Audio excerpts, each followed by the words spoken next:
Hello everyone, welcome to the FIDE World Youth Chess Championship 2023. We are in Italy, Montesilvano. In the studio we are working for you, Keti, Tsatsalashvili and Arturs Neiksans. Arturs, we have round 6 already at the World Youth Chess Championship. What are your predictions for today? Well, we already have two sole leaders in two age categories, and the top seeded players are already fighting against each other. So this is essentially also the equator of the tournament, round 6. Tomorrow we have a rest day. This means that, again, very important moment for the players to solidify their lead in the overall rankings or try to catch up with the leaders before the rest day. Tricky moment to be in. So I guess as usual, business as usual, a lot of action to see. A lot of action ahead of us. Let's now take a look at the pairings of today. Beautiful seaside of the Italy. It's a fantastic weather outside, but all the actions will start here in a few minutes. In the round 6, in open section, we do have rating favorites and the point favorites facing each other. Grabnev against Pasti. We have Lamparty against Agosian Arturs. And then in the 16 category, we have young Klimovsky, only leader here, the sole leader. He will face Diego Maciaspino. And on the second board, Arturs, this is your countryman. Yes. Savechas. Oh no, I don't say it right. Arsenis Savich. Arsenis are gonna play against Jakub Siman from Poland. And then on the 14th board, we have rating favorite Saba Fetohin. Back on the first board, he will take Nicolas Perosa from Italy. And the second board, Tran Gia Pam, we have from Vietnam, very impressive chess player. He will face today Andrei Lipec from Slovakia. So this is the pairings for the open categories under 18, 16 and 14. Now, Artur, let's see what we have in the girls section. Yeah, let's start with the girls under 18. The top two boards, Yelizaveta Hrebenshikova representing Ukraine. She is facing Martina Vikar from Poland. Both of these players have 4.5 points out of 5. Second board is the American Rochelle Wu, the only woman grandmaster on the field. She faces Ksenia Balabayeva from Kazakhstan. They also have 4.5 points each. There's also the third board. You're not seeing there on the pairings, Ayana Lakhverdieva. She's playing at the third board. Girls under 16, we have a sole leader, and her name is Alexandra Shvedova from FIDE. She is playing with a black color against the second seeded player, Wang Cheqiao from China. This is going to be a very thrilling match to follow. And what makes it really fantastic, Keti, is that the second board already have a point less. Gupta Shubi versus Alua Normanova, they have 4 points each. And looking at the girls under 14 section, the top two boards is the FIDE representative Anna Shukman with 4.5 points versus Bożena Pidubna from Ukraine. They have 4.5 points each as the second and third board. Second board, Anastasia Kirtaza from Georgia is facing Kazakhstani Zarina Nurgaliyeva, and it's going to be fun. It's going to be another fun day here. Let's now sneak peek in the playing venue. Just about 5 more minutes and the clocks will start.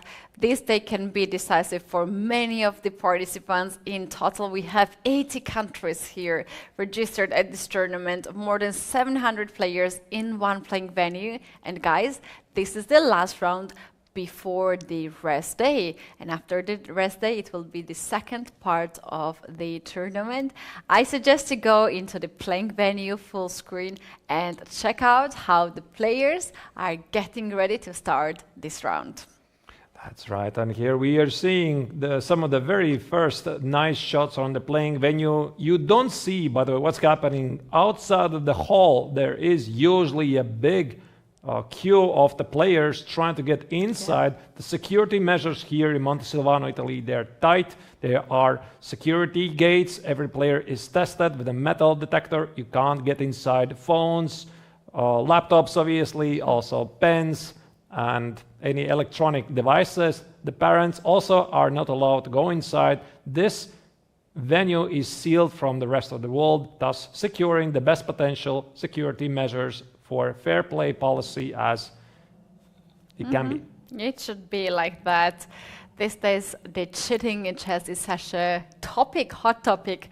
Unfortunately, that is happening by the development of the smartphones and many other devices. And of course, as a chess players, we want to feel safe to play for a game, and there will be no additional help for anyone else. So we can see right now, this is the stage. This is where we have the leaders. First 2 boards, but Arturs, board 3 and 4, 5 as well. I think up to 10 boards, they are all leaders. They can still fight for the medals, and they are doing a fantastic job. That's right, and also one thing to mention about the layout of the playing venue, the top 2 boards of every age category, they're playing on the so-called podium. So this is the rest of the field, so to speak, right? The big hall, which can fit together more than 1,000 people. Everybody from the top 2 boards, they're playing on the so-called stage, the podium, where you have to get up using stairs. It feels a little bit more special for everybody to go there. And also, those are going to be the games we will mostly follow, but of course, we are going to do our best to select random boards from the playing venue. That's right, Arturs, and we do have a special guest today coming here to make the first ceremonial move. Perhaps that's what the arbiters are announcing right now. Tsatsalashvili, the president of Georgian Chess Federation and also the head of some of the commissions in FIDE as well. He will make the first move on the board under 14 in the game of Kirtaze, who is from Georgia, against Nurgalyeva, who is from Kazakhstan. That's nice. Here you see that this very nice view from the stage, the top 2 boards. We just saw one of the Vietnamese players approaching it, and everybody is standing, waiting for the start of the round. There comes the officials. They are ready to execute the honorary first move. By the way, Keti, have you ever had a chance to either, if somebody executes a move for you, or you are the one who makes this ceremonial move for somebody else? Yeah, I had a chance, and it was such an honor to make the first move in Czech Republic for the kids board. Oh, the pawn dropped, actually. There was a 1e4 and the pawn dropped on the board, and there was one funny situation. Chess players usually are so superstitious, right? If the king drops, pawn we can afford, but if the king drops, you might have a problem, sir. She does stick to e4. By the way, one thing that's very interesting about the ceremonial moves is you don't have to make this move. I mean, that's the rule, right? So maybe the special guest, he chooses something else, and then you are allowed to play something else. But sometimes we're not entirely sure if this is the practice or not. They ask, and what kind of move you would like to make, and then we're going to make it for you. Yes. They want to guess. Also, the special guest, they want to guess the first move. But this is a ceremonial. The players can take it back, so they are not really making any decision for them. Have you ever had such an opportunity, Arturs? No, not yet. Of course, it's always a big honor. It usually happens in very international, strong tournaments. So, yep, I guess still to experience it. By the way, we have our very first moves incoming in, and I think that we can probably jump to the games and see what kind of setups have been chosen by the leaders of all age categories here. Yeah, the openings and the games which are the crucial for our participants. This is the World Youth Chess Championship, and after the end of the tournament, we're going to have new world champions in those categories. So on the board, we can see on the screen the first board, and this is Alexei Krebnev against Aaron Pasti, and we do have already 2 moves. And Keti, I mean, you being a former champion, I guess you gotta know how it feels for those players to be in this situation, sit at the top board, feel all the stress, all the responsibility. I mean, it must be enormous. Oof, it is something very special, but what I have to admit, the moment you sit down, the moment the clock starts, you cannot really feel anything around you. And it's just you and your board and your issues on the board. Either you have to win the better position or guard and defend the bad position. So these players at this point, they are already experienced, maybe not that much, but this tournament is such a big experience for them. All right, now we are going to start with the top board of the open section under 18, where the FIDE representative Alexei Grebnev has been having had a pretty good run so far. So he started the tournament 4 points out of 4. Yesterday he made a rather effortless draw with the black color in the anti-Najdorf line. Here he has the white color, and we discussed it back then, Keti, that usually very good players, they heavily rely on the white color, and I have a feeling, Keti, that here Grebnev is trying to do this. He is going after the throat of the opponent, goes for the Nimzo. This is going to be very interesting. Nice. It's going to be very sharp, and for the moment we had here Pasti having some sort of like hair adjustment procedures. And look at this. Look at this. What's he doing there? Some treatment, but you know, a lot of players have their own like thing. We don't realize what we're doing, but we have this thing like this. You know, you're very focused and you have no idea what you're doing. I think this happens subconsciously. Because, yeah, you know, don't I noticed some things that I'm doing myself, and somebody says, I mean, listen, you're doing this, it's so funny. I mean, really, what? And then I look at some of the replays, oh, wow, really? You know, I never thought about it. So well, what are you doing, actually? Just making some gestures, some gimmicks, etc. So never really noticed it, but okay. Yeah, what I do actually, and I have been told, and I was like, no, I'm not doing that, is that I'm lying down on the board and just having my face very close to the pieces, which looks very ridiculous from like to imagine it. But then I saw some of the videos and the photos, and I basically do that. Here we have Pastiaron, who is doing amazing job so far, and playing on the top boards. 3 rounds in a row. Yeah, and yesterday he was also pushing with the black color. This is the second game for him also with the black color. Sometimes this happens, especially when there's fewer leaders on the top boards, because you can't now give this opportunity to allow every single player to continue the natural flow. White, black every other round, and sometimes you just have to endure these moments when you're given like 2 rounds in a row to play with the black color. It is tough, it is not easy. But all right, looking at this particular position, Keti, I think that A3 has become a very modern continuation lately. We saw, by the way, the Nimzo as one of the main topics in the recent World Championship match of Dingleren versus Jan Nepomniachtchi, featuring some very interesting modern ideas here, and not sure what's the current modern take on this position, Keti, but somehow White no longer puts the knight on f3, which seems to be the standard response, plays very early in all kinds of setups, and then chooses perhaps this knight on f3 could even go to e2. Very interesting. Yeah, e2 and then perhaps to play f3 and e4 to control the center. Black is taking here his time. Usually you just take the knight right away without much of the thinking, but it is interesting that Aaron is taking already 2 minutes from his clock at this point and figured out what to play. Oh, maybe we were just receiving the most late. I think there was a delay, a small delay, but now after b takes on c3, he has responded with something which I don't immediately see. So again, here typically Black is thinking about moves like c5, try to undermine White's center. And if you look at this bishop on c1, it may seem to you, dear viewers, it's a very bad bishop. I mean, how can you play this?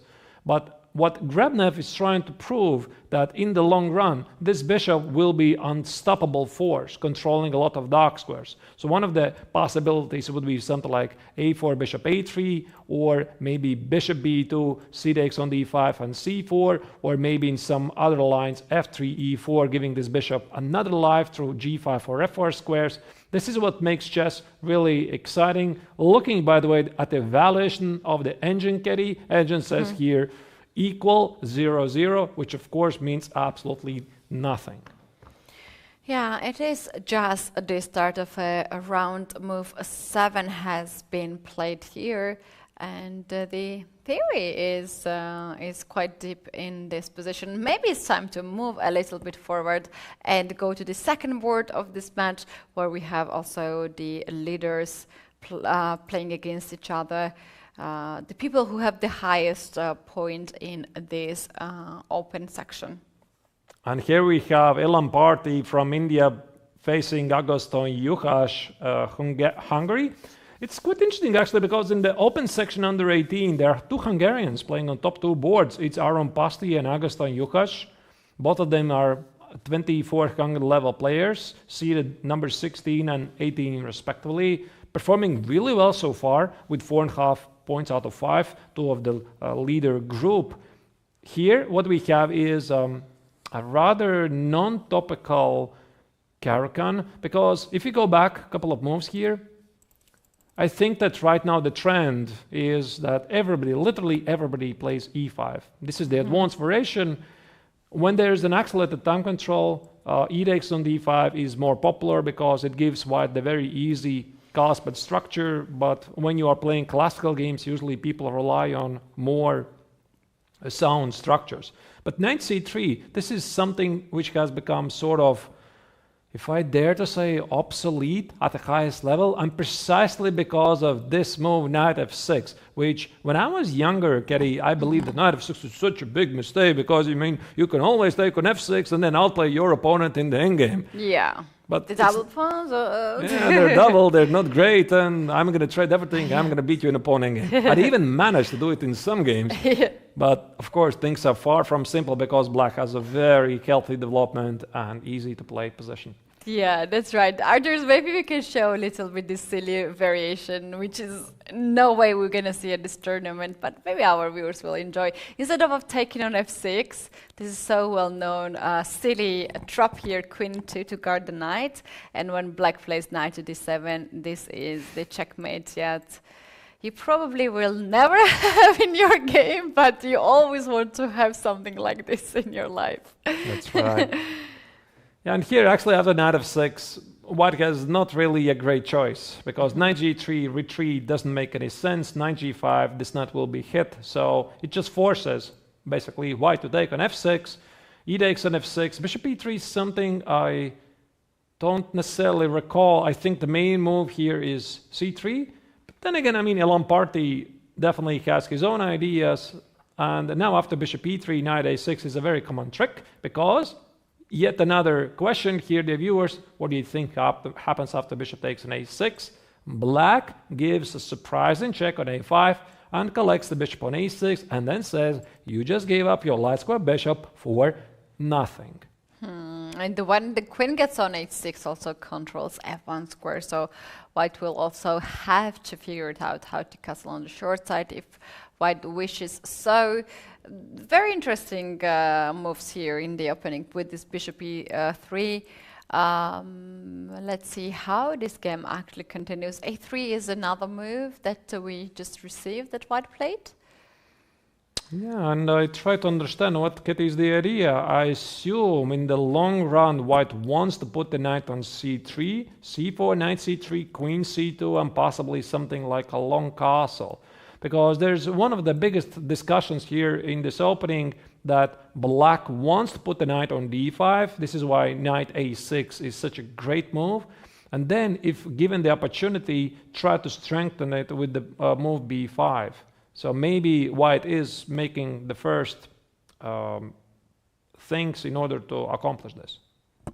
We'll see, I guess. We will see all the actions. And Arturs, we have so many moves. Let's maybe move forward and check it out. The next game, this is boys open section under 16, where a Polish young Klimovsky, the sole leader, is taking Diego Macias Piano, who we had yesterday in our studio, and said that he enjoys to play football in the early morning and then have to rest before his game, and then after the game he also likes to just enjoy some of his time with friends, and now this is the game. This is the game that he needs to, to hold it, to go to the rest day without any loss, and still the chances to fight for the medal.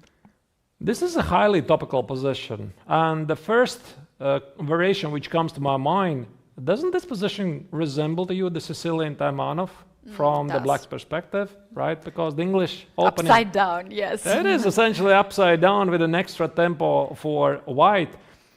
So naturally, everything that is popular in the Sicilian defense also has been tested in the English opening. And this is a line where I feel particularly strong because I wrote a chessable course, lifetime repertoire on this, and from the black's perspective. And I believe that one of the best moves here is bishop takes on c3. We don't have yet the move because the alternative here is short castle. For black, we don't have an update. I'm curious. Arturs, can I ask you why bishop takes on c3? Because this bishop is not under attack, and you are giving up your bishop for the knight. Why exactly we have to do that? That's a very good question. So let me just illustrate one move. For example, black plays, so he took on c3. So let's say black plays short castle, which is the natural response. You want to develop your pieces, etc. Now there's knight e5.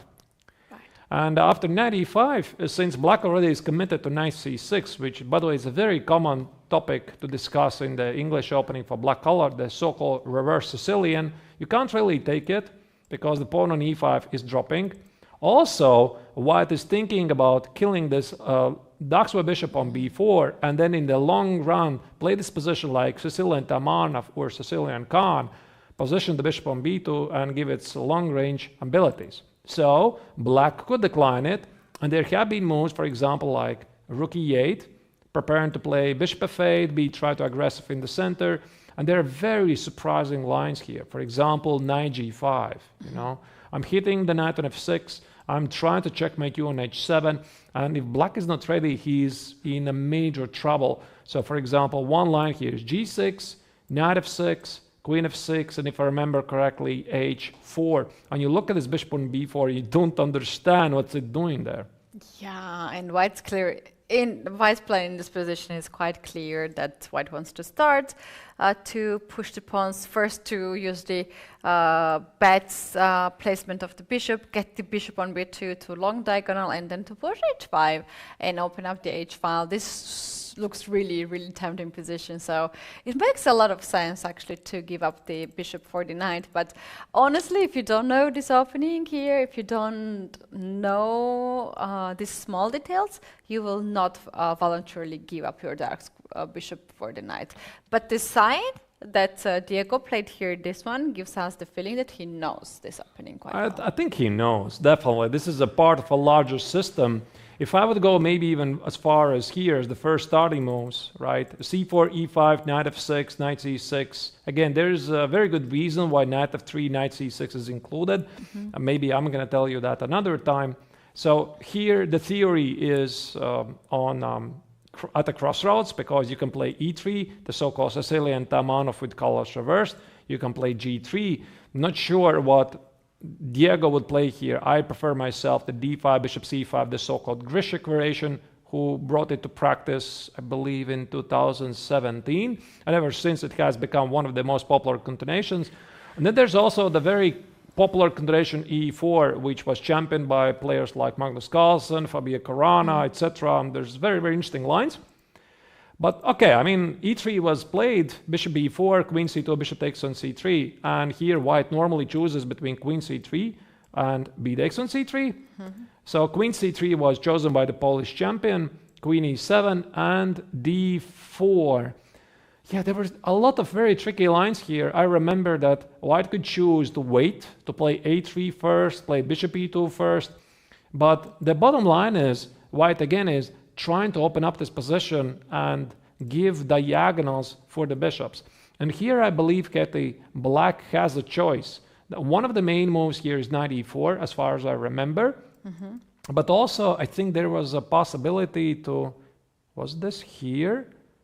I'm not sure. Was there a possibility to try to close the position with something like e4 and d5? This is what our dearest friend Stockfish was recommending in these positions. And the point is, I try to close your Daxwa bishop here on c1. Again, I'm not entirely sure if this was in this position, but as far as I remember, one of the lines here, Keti, was forcing the line, knight e4, E takes on d4, you have to take with the knight.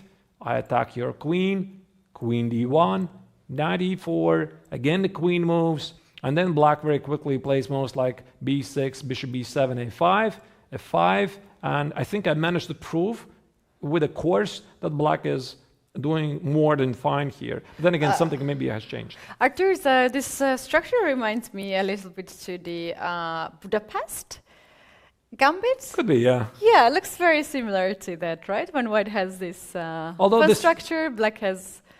There's not going to be any rook left. Yeah. There's not going to be, but I get your point. Yes. Yeah, I get your point. Yes. Yeah. All right. So we'll see.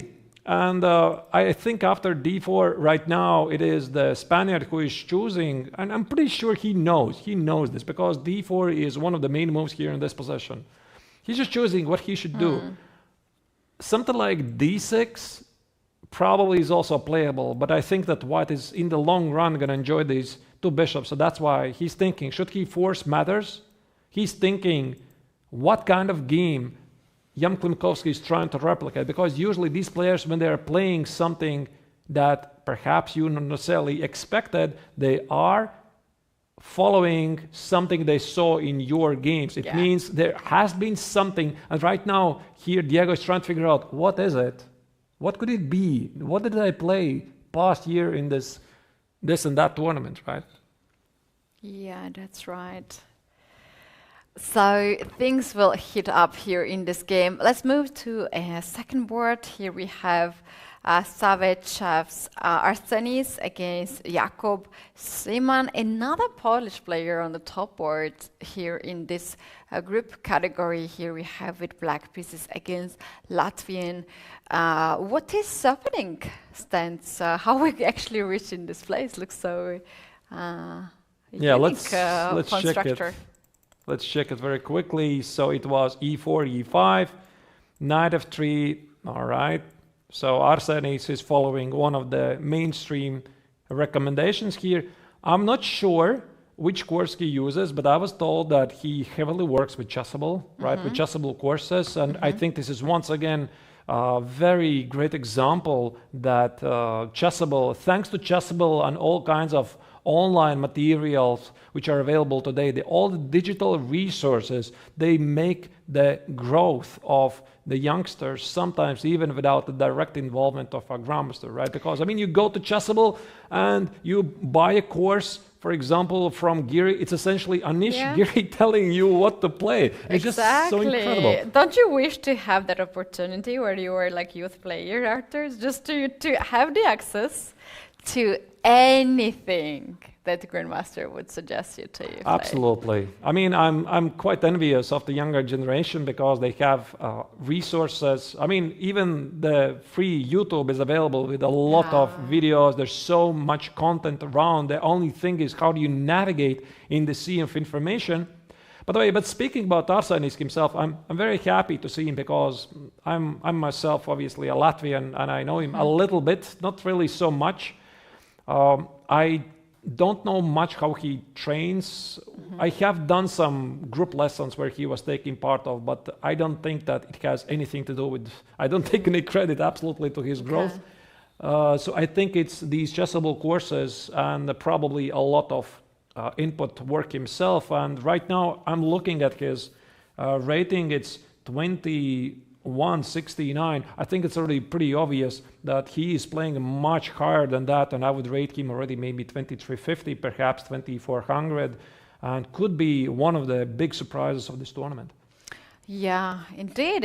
On the playing on the second board and being seated 54 in the category and have this opportunity, Arturs, to play on the second board, that tells a lot, and his rating performance is in fact amazing. 20, you said yesterday it's around probably 25, 26, and actually that's exactly his rating favorite. Won all the game, made only one draw, and he is now in the 6th round, the podium of the tournament. Let's also not forget Jakub Szyman. I remember him because I played against Jakub myself. I believe it was 2 years ago in the Polish Team Chess Championships. I managed to checkmate him, I remember. I have very nice memories. But even back then, he was a very strong, talented player and strong I mean, left very good impression. So I'm not really surprised to see that Jakub has become one of the leaders of this age group. His rating already has increased over 2400. 2400. He has Very impressive. reached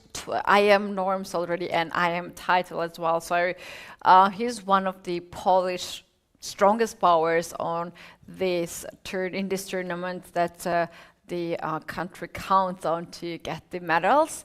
Yeah, it is very good. You said about Latvian player, and I'm also very happy to see Polish guys on the top too, because I'm living in Poland for already some of the years, and somehow this is my second country, and I am so extremely proud to see all the Polish players together with Georgian players on the platform. Because, Arturs, we were talking about this topic. This is not only the competition, but it's also somehow you bring your country to the worldwide, and you are very proud of wearing the national T-shirts of your country and represent your country. Well, this game seems to be very interesting. They are now taking maybe a little bit some time to figure out the future plans. Maybe it's time to move forward and go to the 14th category, where we do have yet another very impressive player, Sava Vetonic. We really liked how he played the other games. He made draw one of the first rounds, and then yesterday he managed to win and took back his first spot in the category. Arturs, what you can tell about his opponent? How much we know about him? Nicolas Barroso, I don't know much about many of the youngsters, so he is one of the local Italian talents, and I'm very, very happy to see that also Italians are now represented on the top board, because Italy, the hosts here in Montesilvano, Italy, they have amassed the largest delegation. 45 players are participating, and I would not be really surprised to see that it is Nicolas who is one of the brightest stars, because I mean he is 23-30, ranked number 14 in the starting list, already playing on the top board for Italy, clearly a national hope for this tournament. But again, he is facing a very tough exam today, the rating favorite. The rating favorite, and the guy that camera really likes to show. I always like to see his way how he's dealing these whole situations. And Arturs, we're such an honor to have the cameras, and we can just recognize the players on the faces at this level. And I think this generation is very lucky to have the opportunity just like that. Imagine their friends from school can just watch this commentary now, this stream, and they can find out where and support their friend. This is such an amazing chance for everyone. Yeah, and here we are seeing a very nice zoom in with Nicolas pondering about his next move. About the position, I'm not sure what to make of it. It's some sort of a King's Indian defense. Maybe I go through very quickly through the opening moves. All right. Yes, very competitive. This means that here Nicolas is not shying away from complications, because the King's Indian defense has a very battling reputation. Although at the highest level we have seen some decline in the popularity. I mean, I still remember something like 7 years ago or so, it was the main weapon of such great players like Hikaru Nakamura. Yeah. He has switched, he no longer plays it. Yeah. Timur Rajabov used to play it. Maybe he still plays it as the main weapon. And of course, it's such a nice opening for both sides. Actually, it's so much fighting. Arturs, actually, my coach, one of my coaches, were the second and working with Kasparov. And one day I remember he said, like, do you want to see the analysis of Kasparov? And I was like, oh my God, yes, I want to see it. And it was in here, in King's Indian. And there was so insane lines. I couldn't believe myself. Black was attacking on the king's side and checkmated White's king. White had the pawns on this 7th rank on the C and B files, and it was like completely sick position from this understanding. And it was, I don't know, hundreds of lines. All right. Just I saw it as the, you know, as a sample of like crazy lines of Kasparov. But it doesn't surprise me, Keti, because what I've heard at the highest level, how analysis of very high-level players, how they look like. I think it was there was discussion about Kramnik, and every single line, every single continuation had 8 other continuations, 8. And every single continuation has 8. So let's say you are going 7th move, it has 8 continuations. That continuation has 8 other continuations. So it's not just, you know, 1, 2 continuations and it's slightly better, etc. These guys operate a completely different level. And very deep analysis. Very deep. But why we're talking about this, I mean, King's Indian defense, the reverse, is a very rich opening. Garry Kasparov used to play it. Robbie James Fisher used to play it. The great world champions. And let's see how did this came to the starting position here. We have c5, a5, c. A knight takes on d6. All right, because I thought, Keti, that normally black responds with c takes on d6. Try to, you know, secure some sort of a pawn presence in the center. Apparently, that's very interesting. If we just go a little bit back here, instead of taking on d6. Because somehow this invites knight to get on d6. Here white plays something like bishop to a3, which is so unnatural move, right? Like bishop here. But the main point is that if black takes the pawn on b4, you have bishop on b4, the pawn takes on c5, bishop takes on c5, and then after moves like b6, if black somewhere plays and kicks this bishop back, you come back on b4, you're not losing this bishop, and you play a4, a5, that's only 2 more moves, and somehow white has achieved so much on the queen side, and black has not even started the attack on the king side, and this seems to be very nice. However, maybe according to the engines that we are friends with these years, maybe c takes d6 is better to trade this pawn. Let's see what was here Sava's respond after knight d6. Just b5, right? Yeah, just b5. I think it's simply a different plan because what you said, Keti, it absolutely makes sense. I mean, because this is one of the most traditional ideas. I mean, bishop a3, bishop b4, position the knight on c4, and try to tickle this pawn on d6. Yeah. Yes, sure. That is the big idea. But apparently, this choice of Sava is, I am guessing, something more modern, right? He plays b5, he closes the queen side where he's essentially supposed to open the game, but he marks this pawn on c7 as a weakness. And I'm only guessing that his long-term plan is somehow involved with this pawn on c7. Again, I do not know what's going to be the right order moves, but I'm thinking it could be something along the lines of bishop a3, rook c1, queen c2, and try to get the pawn on c7.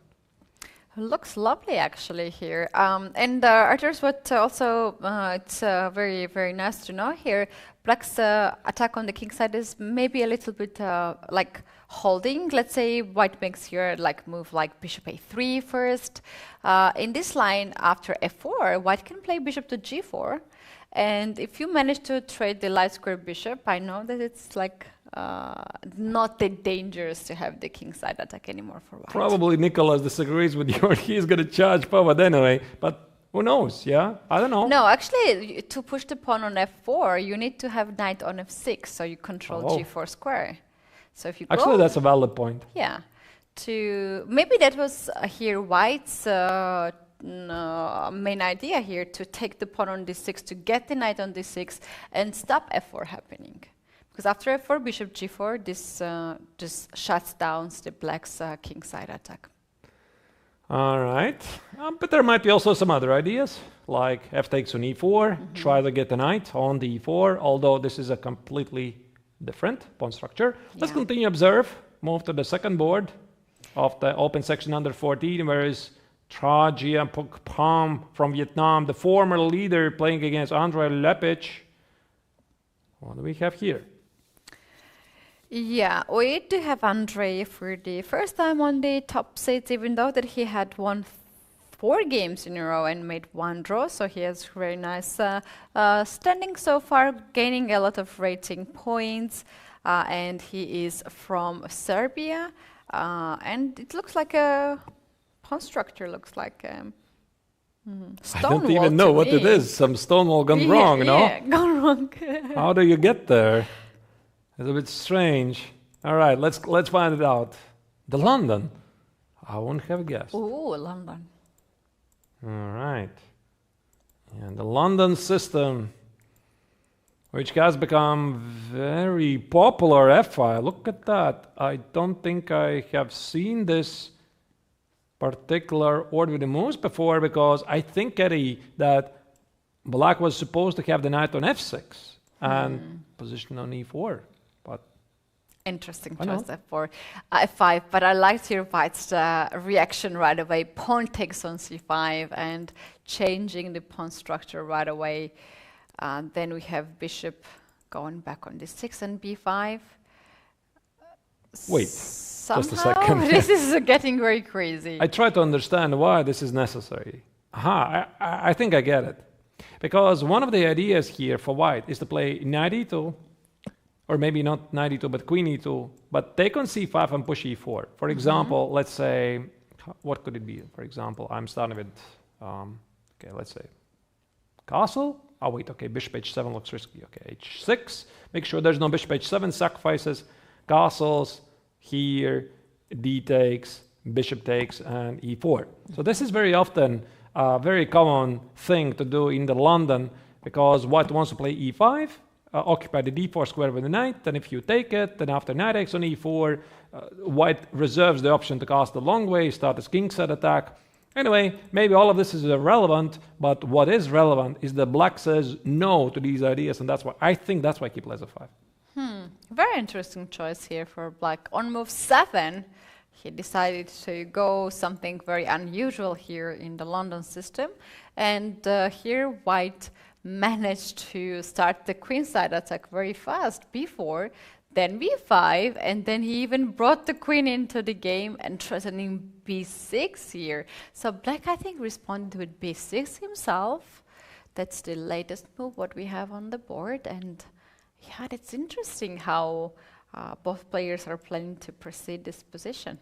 I think that this b4, b5 idea, Keti, is again a part of a larger plan, because if you look at this move alone, it is ridiculous. I mean, it doesn't do anything, because you create a lot of weaknesses. The pawn on c3 becomes weakness. The outpost on c4 is something the black could use. So I think it's part of the plan to get rid of this control of the e5 square, because, I mean, if you look at this position about here, if black is able to play bishop d6 and e5, he essentially wins the fight for the center. So I think this is why he played it. You know what's funny? I just got in my phone notification. The like from Don't London system. People are divided into two parts.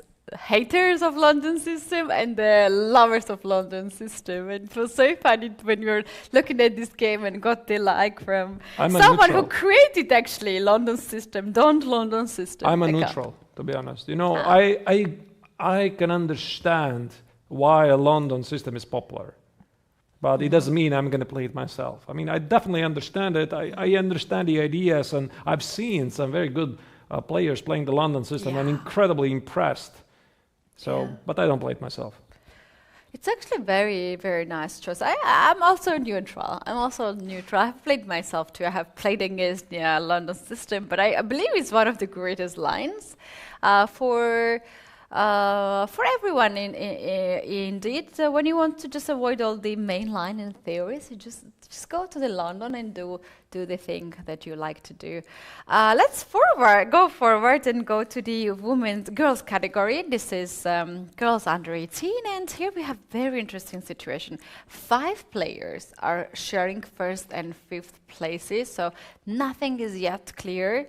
Only thing that we know is that on the first board we have rating favorite Elizabeta Herbenshikova against Martina Vikar, and the position itself is very interesting. What I'm noticing is that Herbenshikova again is burning a lot of time in opening, because she already did this, was it 2 rounds ago? Move 5, she was already down something like half an hour, maybe 40 minutes. Again, this is the same. I can only assume it's part of her strategy to invest a lot of thoughts in the opening phase. One of the players which immediately jumps to my mind who loves to spend a lot of time in the openings is Alexander Grishuk, trying to figure out every single detail there is and then being exceptionally good at the time scramble. And since we just talked about Yelizaveta's opening choice, she just made a move. I do not see what it is, but I assume it's probably bishop b2, or no, I don't see bishop b2. Maybe it's e3 to stop d4 I don't see happening. from this angle. Thank you, the operator, for zooming in. Yeah, it is e3. It is e3. So yeah, you just want d4 to stop from coming forward and holding the center, because white did not fight for the center in this position, right? You didn't go d4, c4 right away. You allow black to have d5, c5 center control. These positions are actually quite comfortable for white. I like it to play bishop b2, then take on d5, then push d4, and somehow you are getting out of all the main lines and go into some sort of setup. It also follows the rule. I mean, if one of the players doesn't really want the center, the other player should take it, right? And this is precisely the reason why Hrebenshikova is not playing bishop b2, because black can respond with d4, and if she's allowed to play knight c6, c5, thank you for all the space advantage you gave me. And now, for example, if I had to play e3, black responds with knight c6, e takes on c takes. The question is always the Daxwa bishop so well positioned on b2? And this is, I think, the reason why Hrebenshikova starts with the move e3 to be flexible later. Yeah, that's a very good point from Elisabetta, and she was a bit careful, didn't really blitz out the next move. Yeah, anything can happen in this game. Maybe we can actually take a look at the second board, and here we have Rochelle Wu from USA, who was extremely tricky yesterday in her game. She was a pawn down in the heavy pieces end game, but somehow she managed to find a trick and hold the position. And today she is playing against Ksenia Balabayeva, who on her side made a draw against Elisabetta. What is opening and the situation stands for here, Artur? This is a very popular setup. Again, I'm not entirely sure, Keti, about this particular ordered moves, but if you go back, the Kospet structure, after knight c3, knight f6, c takes, bishop g5, super popular. I mean, it's been very popular for decades, and now after c6, e3, white tries to slow down black from playing bishop f5, which, by the way, is possible. But then again, it allows white to play queen f3 and double the pawns on f6. Sometimes black says, I'm happy to do this. But Ksenia says, no. She plays h6, bishop h4, bishop e7, bishop d3. White makes sure that the light square bishop doesn't jump on f5. Castles. And there you go. We already have our very first choice by the American player. She plays knight g to e2, the touch of the modern chess right here, because the traditional approach is knight f3, short castle, and then eventually white is thinking about b4, b5 idea to execute, to create a potential weakness on c6. So white plays here knight e2 instead, and this is usually linked with the idea to play f3, e4. I love this idea, f3, e4, with the potentially to play e5 and start the kingside attack. And black has to respond with c5 somewhere. You cannot really allow white to rule the center. I think the c5 is usually the response after f3, because, for example, here, if you play now c5, white is going to say, all right, thank you for your committal move here, c5. I'm going to take on c5 and now focus all my attention on your weakness on d5. So that's why, once again, the devil is in the details, and black is trying not to play c5 just yet, and she's waiting for white to commit to f3. Yep. All right, the bishop's got traded. Yeah, bishop trade, quite a natural trade, but I'm not so sure that you can stack this knight on h5 here with black. I think it's a part of, again, a larger plan. This is one of the common maneuvers to force white to trade the Daxwa bishops, because you can't play bishop g3. Black is going to happily take it, play bishop d6, and be aggressive herself at the king side. So it forces the trade. And now look at this. It may seem indeed this knight on h5 is silly, but again, black wants to play g6. knight g7 and solve the problem of the light square bishop. Oh, actually, I love it. I love it. In this pawn structure, you have the issue of the light square bishop, and that in fact is very tricky maneuvering here with the pawn and the knight and the bishop. And yeah, actually, that's what black is doing here after g6, right? Yeah, knight c1 again is a very common move because in these positions you need to secure the pawn on d4. Let's say you play f3, e4. Sometimes the pawn on d4 is feeling vulnerable. Also, the knight on b3 takes a better care against your idea, Keti, that you said, a c5. Now it's much more difficult to achieve. And what we're seeing here essentially is a clash of styles. And I'm not sure if black is going to be in time, because I remember some very similar lines where black would try to play the very obvious bishop g7, knight g7 and bishop f5, but for some reason it would not work. Because, let me just show you one reason perhaps why.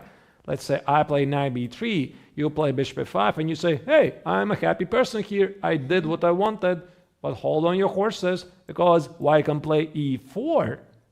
I guess you have to take it. Otherwise, I'm going to push e5, f4, create a pawn majority.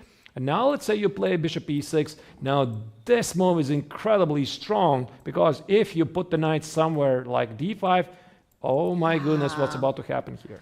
Oh, that is brilliant to have this control over f6 square. And the moment e4 comes on the board, you have to somehow avoid that happening. Otherwise, you will have less and less space for your own pieces. So black has to be extremely careful in this position. Maybe now it's the c5. I don't know for sure, to be honest, because it looks very similar, something I've seen before, because again, sometimes these situations change a bit, one move here and there, and then engine suddenly starts to scream, this is not possible. I think that here Rochelle seems to be quite confident, while Ksenia is trying to figure out, should she go for c5 or knight g7, because I don't really see anything else, because white's going to play e4 anyway, I think. Maybe another thing is to keep the piece on d5, like queen d6 or some sort of these ideas to meet after e4. It takes e4 and the pawn on d4, yeah? Yeah, I think this is also one of the defensive ideas. I play knight b3, I protect this pawn. Maybe you can include a5, perhaps. But again, we have to calculate very precisely what happens after e4, e5, etc. Yeah, there's also e4 idea in here. Could be very tricky, like takes, a4, now this pawn is hanging. I might, again, include some e5 for, etc. Could be very sharp. You're right, Keti, I mean, queen d6, it does make sense. I'm not sure if we go back here, maybe rook e7 is more precise. You know, keeping the queen on d8. d5, yeah. Yeah, with the same idea, you don't have to now lose the tempi to protect against the pawn on d4. Yeah, I don't know. That's right. Could be. Also, here black is thinking how to deal with. Maybe even c5 is the move that here can be played. Artur, I have a very sweet story about this pawn structure that I don't know. It's just so sweet memory for me. I got the chess book from my mom. Because I'm from Georgia, and back in those days when I was playing chess, we only had the Soviet books. Nothing else, only Soviet, very old books. And when we were traveling for the tournaments like this, there were always books. Yeah, all these colorful books in English, and new stuff. And I had very unsuccessful event, lost the last round, and my mom was always telling me that we're gonna work out for the next year. So she was buying the books for me and these kind of little things to make me feel like better about myself. And one of the books she bought was to play Carlsbad structure. And I think I was either 10 years old or like something around that. I didn't know how to play Carlsbad structure. I didn't know what was Carlsbad structure. She bought that book just like that. My mom is not a chess player, so she just bought the book, and it was in Russian. And of course, I could not read in Russian when I was 10 years old, so it was just a book, for me. But one day I wake up, and in the morning I see, before I went to school, I see a chess book from my mom and a very big notebook on the side. And I was like, what is that? And I started to open it, and then I realized that my parents, my dad translated whole text, all the chess games from Russian to Georgia. My mom even drew the diagrams of the chessboards and chess pieces by herself whole night. And in the morning, I had book translated into Georgian, like really big book. Whole night they were working. And that was my very first and the last book I read in crossword structure in my own language. And I still remember so many games and so many ideas from them, that book. And that's I believe that is the sweetest memory that I have from chess tournaments. I mean, it's amazing dedication, right? Yeah, things that parents do for the kids. I can't believe that they did it whole night, all this, and drawing and you should see how the knights were drawing. It was so funny. Do you still have it? Oh yeah. I still have it. It's a huge notebook, and I keep it with me all the time. I love it, actually. That's so nice. And we also hear so many parents, when kids are inside the playing venue, we see a huge playing venue.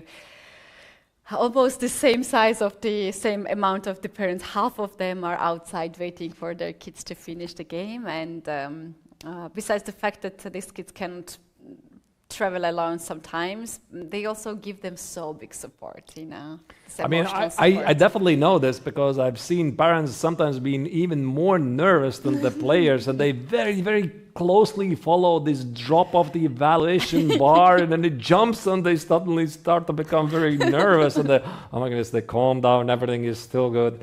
So it's tough to be a parent when your kid is playing in a tournament. Yeah, when you're playing, you don't feel that much stress as the parents and the spectators are for sure feeling. Maybe it's time to take a look at the next category. I think we have now under 16 category, and we have here rating favorites and also the girls who have the most of the points in this section. With white pieces, we have Chinese player Wang Chikao against Alexandra Shvedonova representing FIDE. They have traded a lot of pieces, Artur.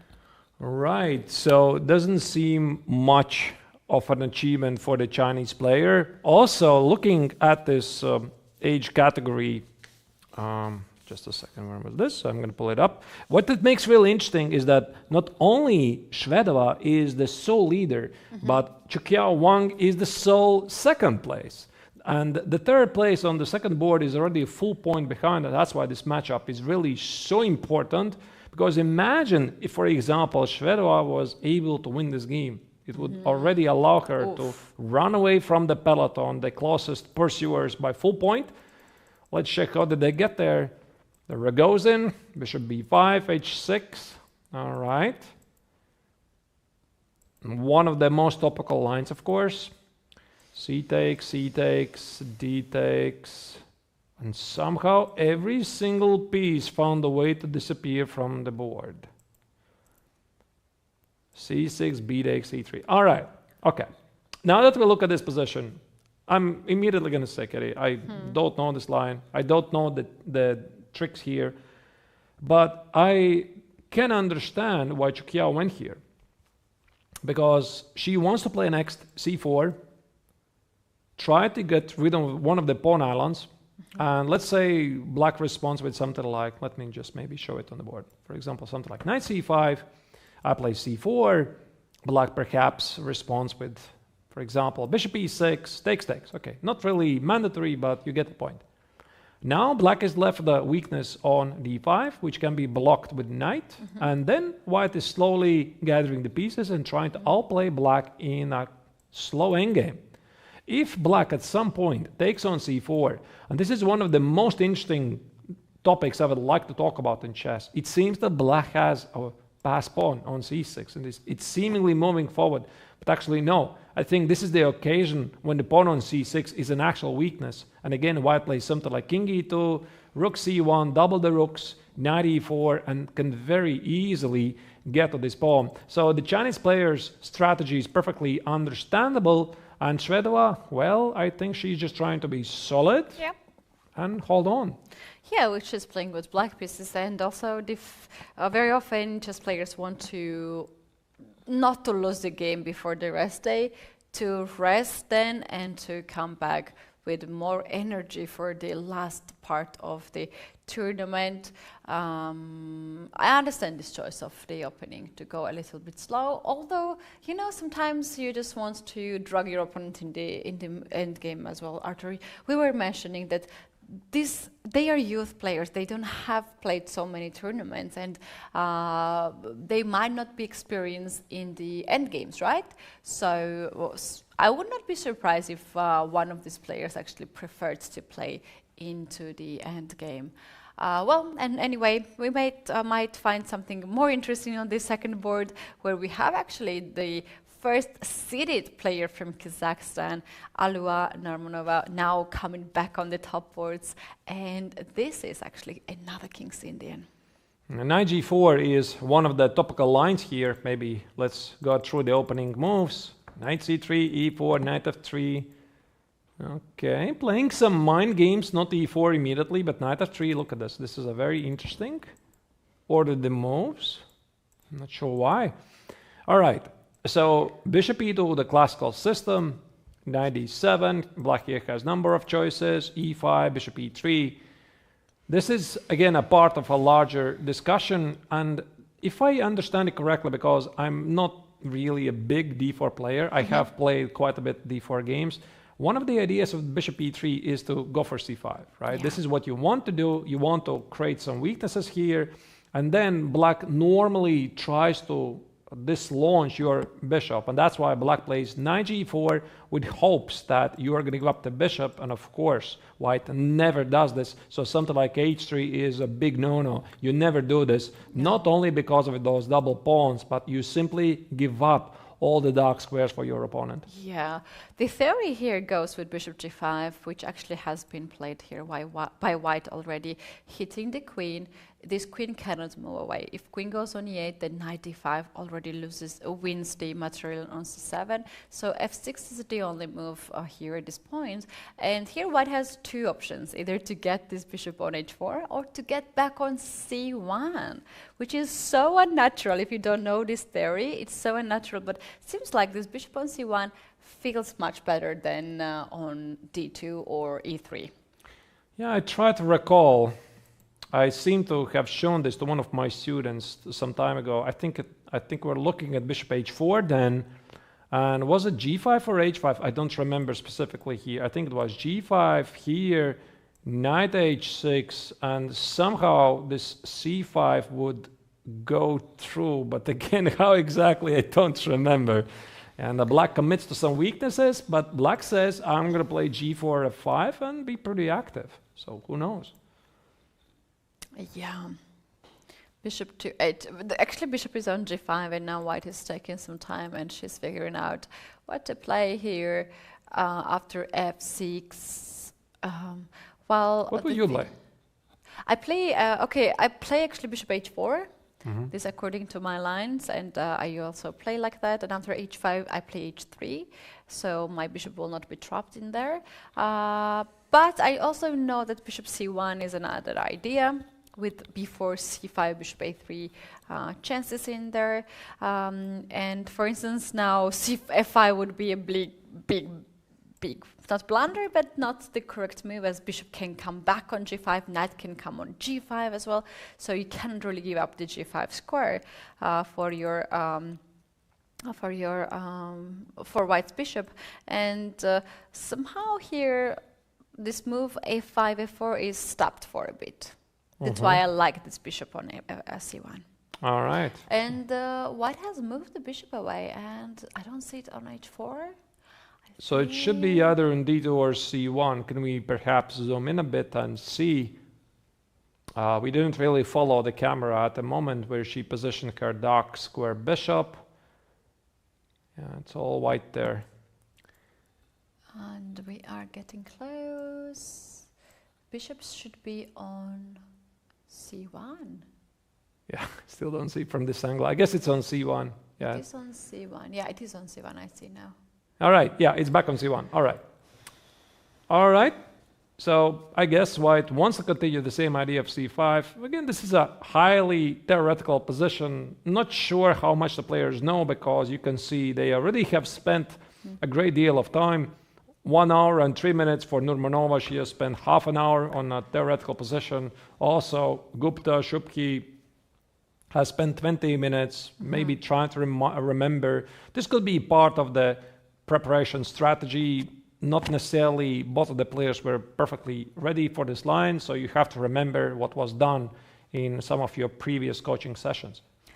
Yeah, I agree. Another King's Indian here. Today we have a more solid approach, I think, from players. The other days we had so many Sicilians, right? Today we are seeing that less and less. However, we still have some more games to cover. This is under 14 girls. Let's just take a look what is happening here. This is the first board, Anna Schuchman against Božena Pidubna. And we have in this position also queens already off the board. How do you get this position? Unbelievable. Just a second. So Roy Lopez, bishop e7, rook e1, d6, c3. Obviously, this line is like several hundred years old already. It was played, I think, first time in something like 15th century or so. So it's very, very old, very popular. Obviously, theory has moved on, and white is preparing for the d4 push. h3 is necessary to stop bishop g4. I mean, it can be allowed. It's a different line then. Oh, d5. Not the most common move here, because as far as I know, the main move here is c5, d4, and then whatever happens. d5. I do not necessarily recall, because I think that black already is quite ready to sacrifice a pawn. For example, bishop e4. This is an idea we know from the, what do you call it? Marshall? Yeah. The Marshall variation, bishop b7, bishop d5. Give your bishops active diagonals. So that's why here white said, no, I'm going to play d4. Knight takes on e5, c5, d takes. Okay, I guess this is part of the prep. b4. I see the players are following some games from the line, and now apparently f4 is a new move in this position. But of course, at some point you gotta make new moves. f4, knight c4, b takes on c4. I just very quickly turned on the engine. The engine says white is better. Again, I'm not very surprised to see that Anna is very well prepared in this opening. She's all prepared in this opening. What black is counting on here is the queen side pieces, which are not yet developed, and it will take some time. However, if white managed to play bishop e3, knight d2, bishop d4 perhaps, then c4, e4 pawn are something that black has to watch out for. Seems to be not very peaceful endgame. No, by means. No peaceful position at all. So could go either way, because we can see definitely drawbacks for both players. Also the pluses, like you said, Keti, there's some weaknesses for black. Also white has committed to f4.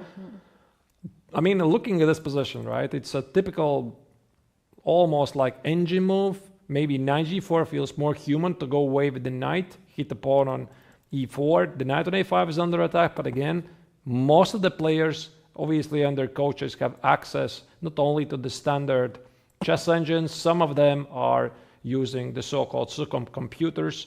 And I would not be surprised that even some of the coaches here in the FIDE World Chess Championship for Youth, that they are leasing these engines which are analyzing positions on servers. So we are forgetting everything about the laptops and Stockfish. This already could be potentially a higher level chess. Oh, that's a totally different, indeed.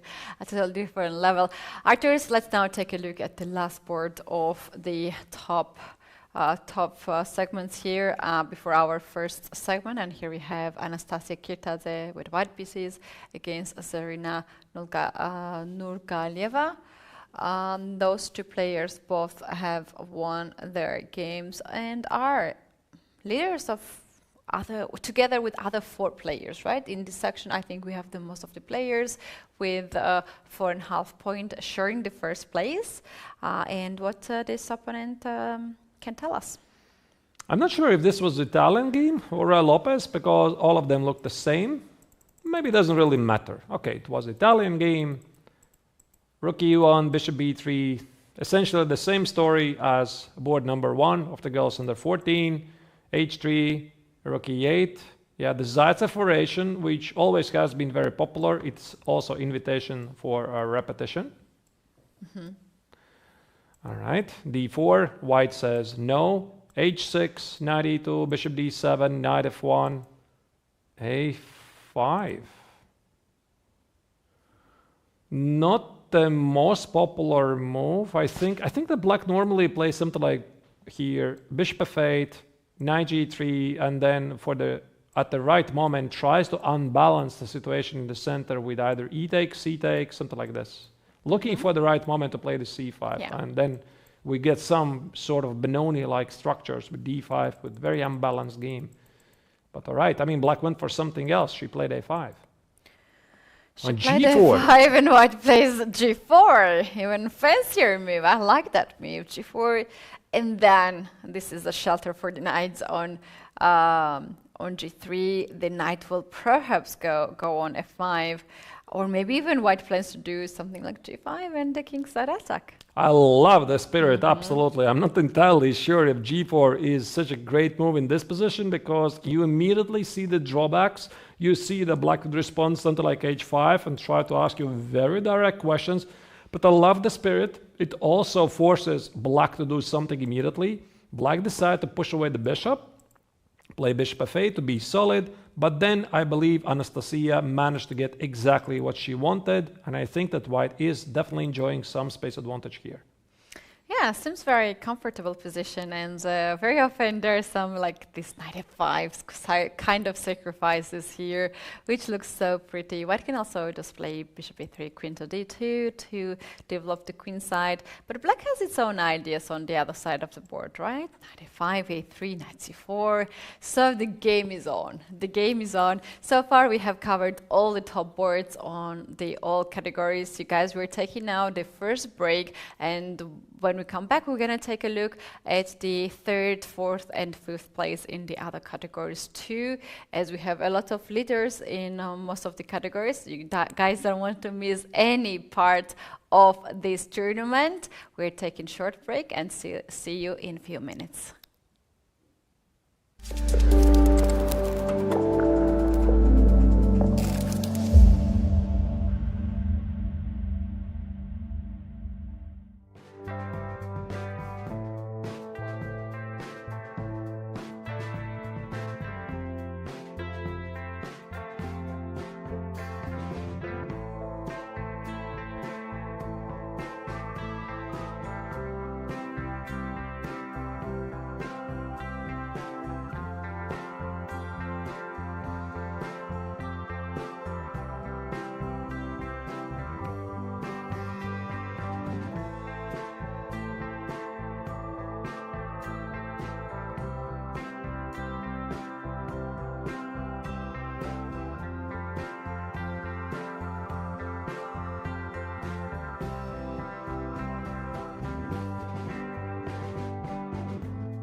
Coming back at the FIDE World Youth Chess Championship 2023 in Italy, Keti and Arturs in the studio.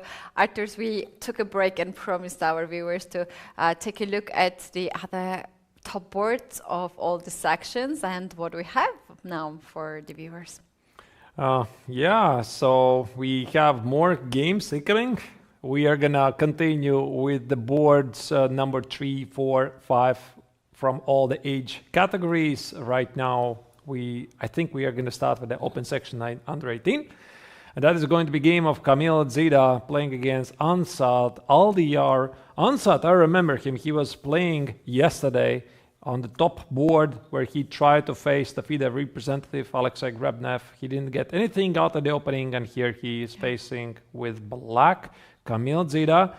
Kamil is a Polish player.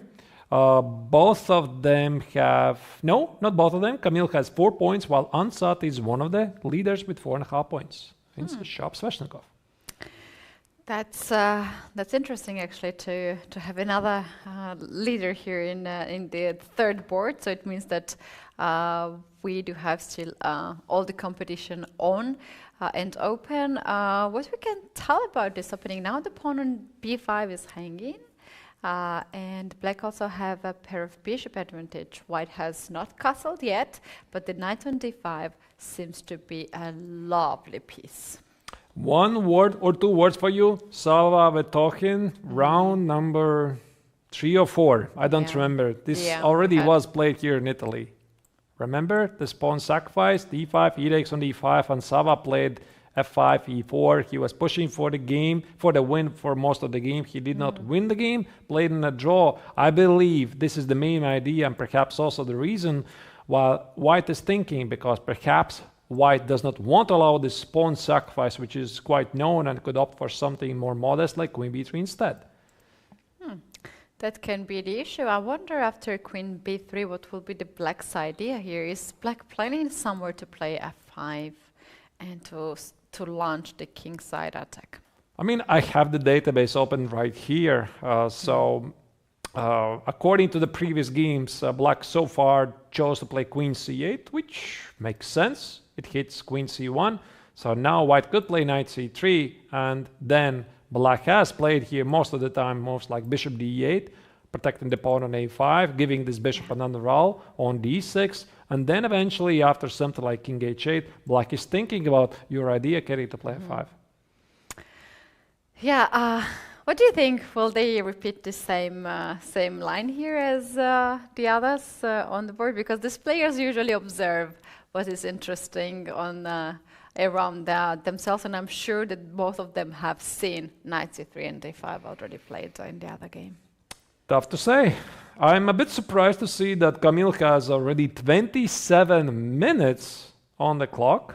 It's quite surprising. Oh, wow, less than half an hour for many more moves to be played, 22 more moves, and black stands still 1 hour and 30 minutes. That's the starting time for every chess players at this tournament. Yeah, I'm not sure what's happening here. Maybe he is deep in a thought. We don't have the camera feed yet from the board, but really curious what is happening in young Polish player's mind right now. While he's thinking, maybe let's go to the board number 4, where the top-seeded player, Volodar Murzin, is facing Mark J. Bakoyo from Philippines. That's right. Both of these players have 4 points out of 5. Volodar already was held to a draw twice in this tournament, so he is by far the highest rated player here in this tournament, the entire hall, so to speak, because he's the only player, the only grandmaster among the players with 26-25 actual rating. That's really impressive. That rating is impressive indeed, but the fact that he has already lost 1 point in total, that says a lot about the competition as well. You might be a rating favorite, but the game is still on, and anyone else, this is a game for everyone else. What this opening tells us in the position? Again, it's either Italian or Rai Lopez. Very quickly, strolling through the game. All right, Italian, the Hungarian variation, which has a very solid reputation. And playing a solid line, now here the Philippine player says, no, I'm going to play aggressive instead.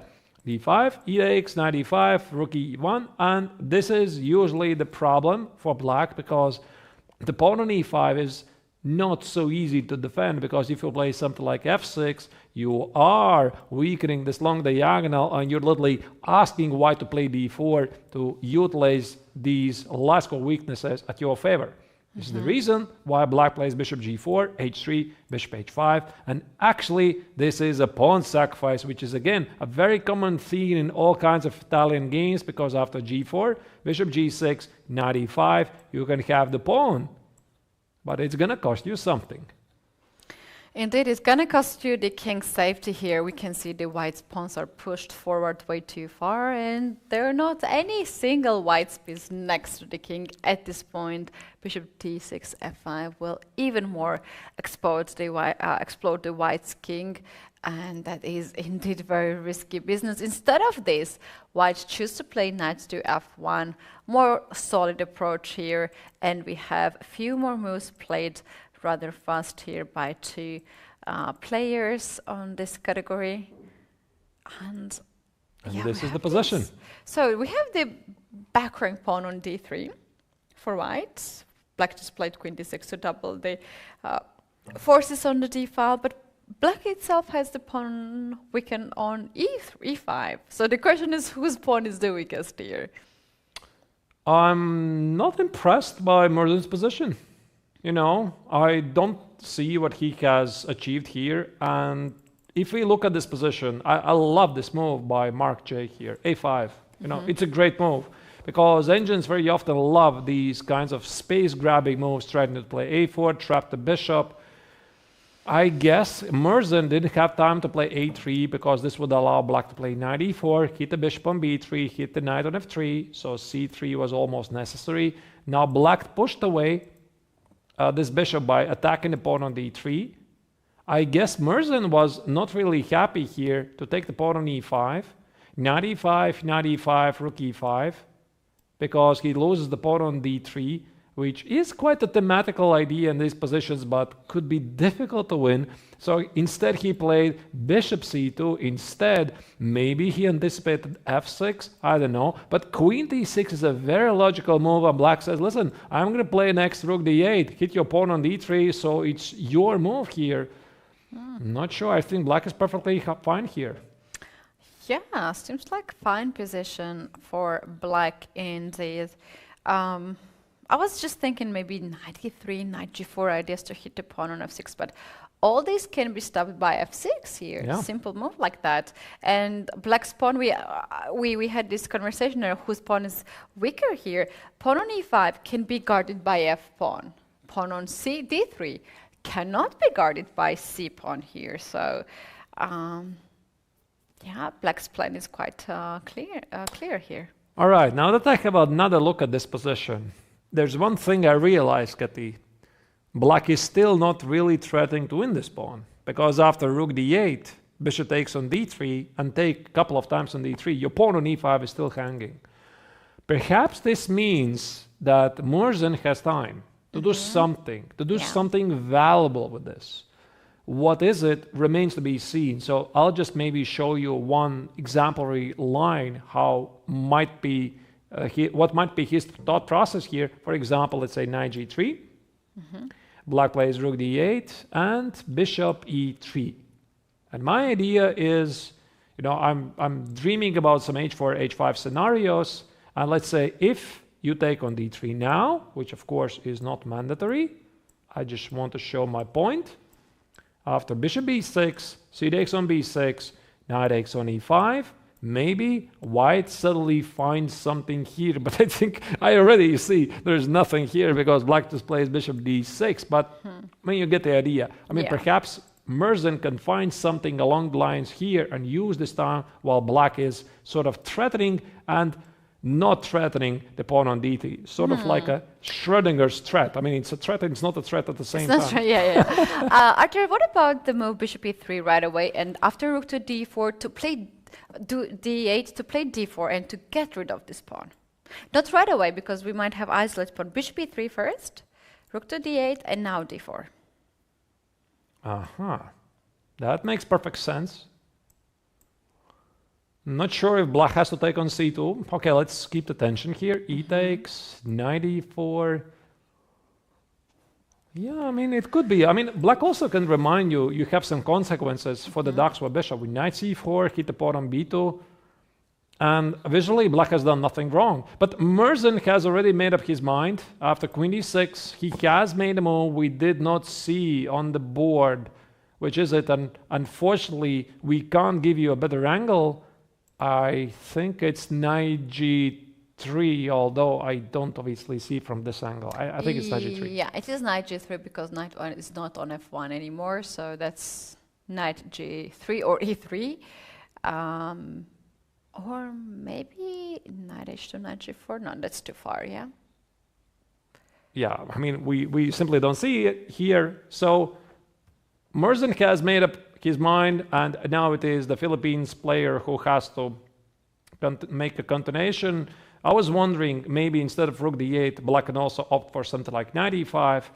Perhaps at the right moment, even f6 is a possibility. Probably not right here. So let's simply select another game and come back to this thrilling game at some point later. Right, I suggest to go maybe either to the next board or to the other category. Maybe let's select another category, because we have so many categories, and yeah, it's really tough to choose the games to follow. So we are going to try to focus on the top boards. Here we have two players who are, I believe, right now with 4.5 points. Also, they are one of the leader group.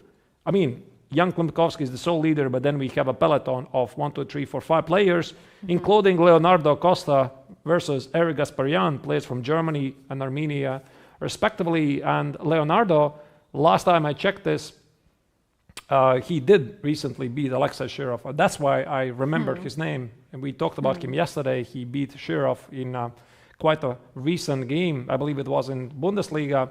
One of the youngest German talents. And also, if we talk about the chess development in Germany, obviously it's on the rise. We recently had European individual champion Matthias Blühbaum from Germany. But of course, I guess everybody right now is talking about performance of Vincent Keimer. Vincent Keimer is indeed the top, is a hot topic, but I agree with that actually. Also, women team got so together, like put together everything, and they're one of the main teams, and Germany become very solid team in men and women section as well for past few 3-5 years, and we have more and more talents like Leonardo. Let's talk a little bit about this position. Was it a French? Was it a more like a Caracan? I think it's a Caracan. So if we go through, yeah, Caracan at the once variation, h4. Yes, h4. This is how you trick your opponent. e6 traps the bishop. One of the nicest tricks here in this line. So of course, black is not going to do that. a6 is a very smart waiting move. So Gasparian knows this line really well. All right, h5. Very interesting stuff. Bishop d3. White trades the bishop and now simply claims space advantage. Very original play here. Knight e2, 4. I love this. I mean, look at this. It's like an artist. Look at this, Keti. So instead of the traditional knight of 3, he jungles the pieces. He puts the knight on e2, and you ask yourself, why the knight goes to e2? Well, there comes the answer from Leonardo. That's because the f3 square is reserved for the other knight. And even before you play f4, first you start with, on f3, first you start with f4, a knight f3, so that you can execute your g4, f5 idea. Brilliant understanding. Yeah. Looks really nice. Then we had pawn trades on the d4 check, and this knight goes on c3 to cover the check. All right, this is black to move. This is move 14, and black has to somehow make decision how to develop the dark square bishop, because this knight on e7 and bishop on f8 always fight for the same square, and this is e7 square. They both want to be there. And only one piece can go in on that square. What should be the black's move here? I'm looking at Gasparyan's choices. I'm wondering, is he thinking about f5 here? Because he needs to answer one thing. How is he going to meet, in the long run, White's threat to play g4 f5? Okay, maybe g4 f5 is not going to happen immediately. Maybe White is first going to include moves like king f2, or find a way even to castle along, bring the king to the safety. But the pawn structure, it dictates, I guess, the idea of a 4 f5. Because let's picture ourselves. If White is able to play a 4 f5, after a 4 f5, White takes on e6. It forms a weakness on e6. So in the long run, you can think about ideas like knight e2, knight f4, knight h4, knight g6. And you see these ideas from the black's perspective, because Gasparyan he's not only thinking about the next move, he's thinking about the concept. And that's why I was wondering if f5 is a move here. He did play a move, yeah. He did play a move. I was, Arturs, thinking about knight f5 even. And after g4, knight g3, knight e4 ideas. And that might be some trick, but it also can be just dangerous, because g4 then comes with a tempi. So let's wait what black played. He made a move and he left the board. There's a minor delay how quickly these moves are appearing here on the relay that we are using. I do not see what move black has made, because Leonardo is blocking our view, and we can't ask him to move, of course. So, Leonardo, sit tight. No, I think the pawn is on f7. Thank you. So apparently Gasparyan chose something else. Could be some knight c6 move, could be a long castle, I don't know. Rook to c8 can Rook be c8 also makes sense. b5 is out there with queen c4 ideas. Maybe queen c4. Yeah, a lot of things. Let's see. Rook c8 has been played, yeah.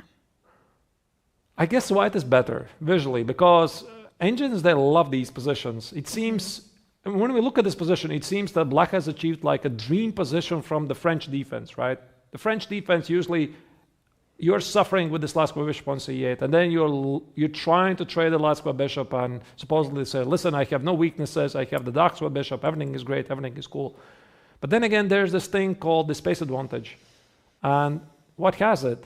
So rook c8, this could be a part of a larger plan where the Armenian player wants to trade the queens with queen c4, something like this. Or maybe rook to c4, knight c6 ideas to hit the pawn on d4.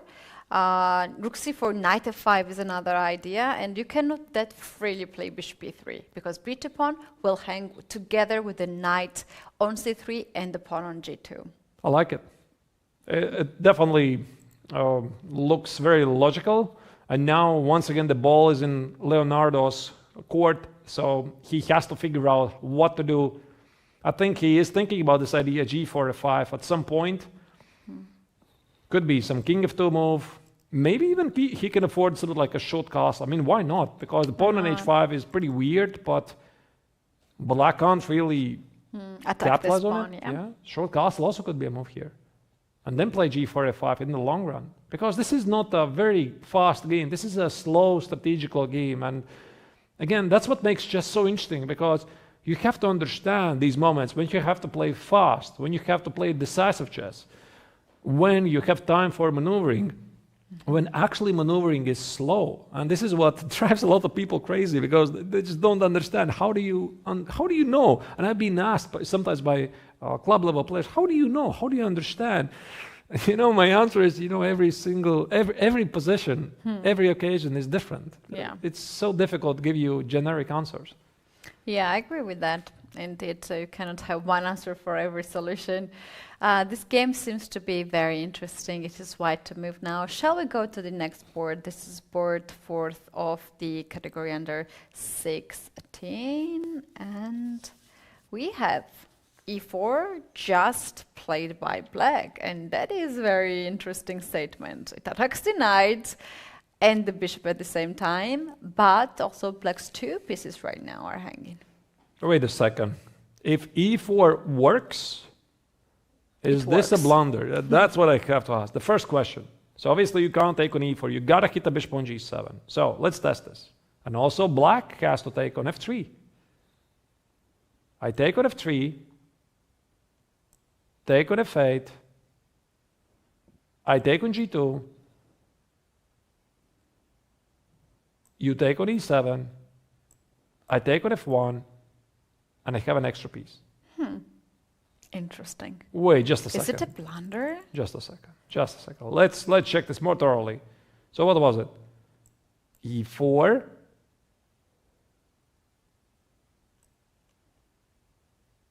Bishop takes. E takes. And on the move here to be played is knight e7. And knight takes. What's the point?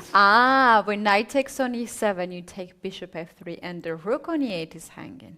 That's the point. And if I take with the queen, you have no time to take on g2 because I include bishop takes on f8. No, this is a miscalculation by black. Wow. Wow. You can easily miss knight e7. Just move a second. there. Wow. So he thought the black is... I mean, he thought that white blundered. He played e4.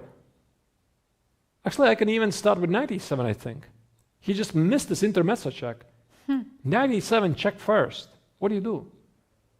Queen e7 enables me the idea of bishop g7, bishop f8. Knight e7, I take on g7. If you take on g7, thank you for the pawn on e4. If you take on f3, bishop takes on f3. This is very easy to miss. Knight e7 is the move that you don't look for.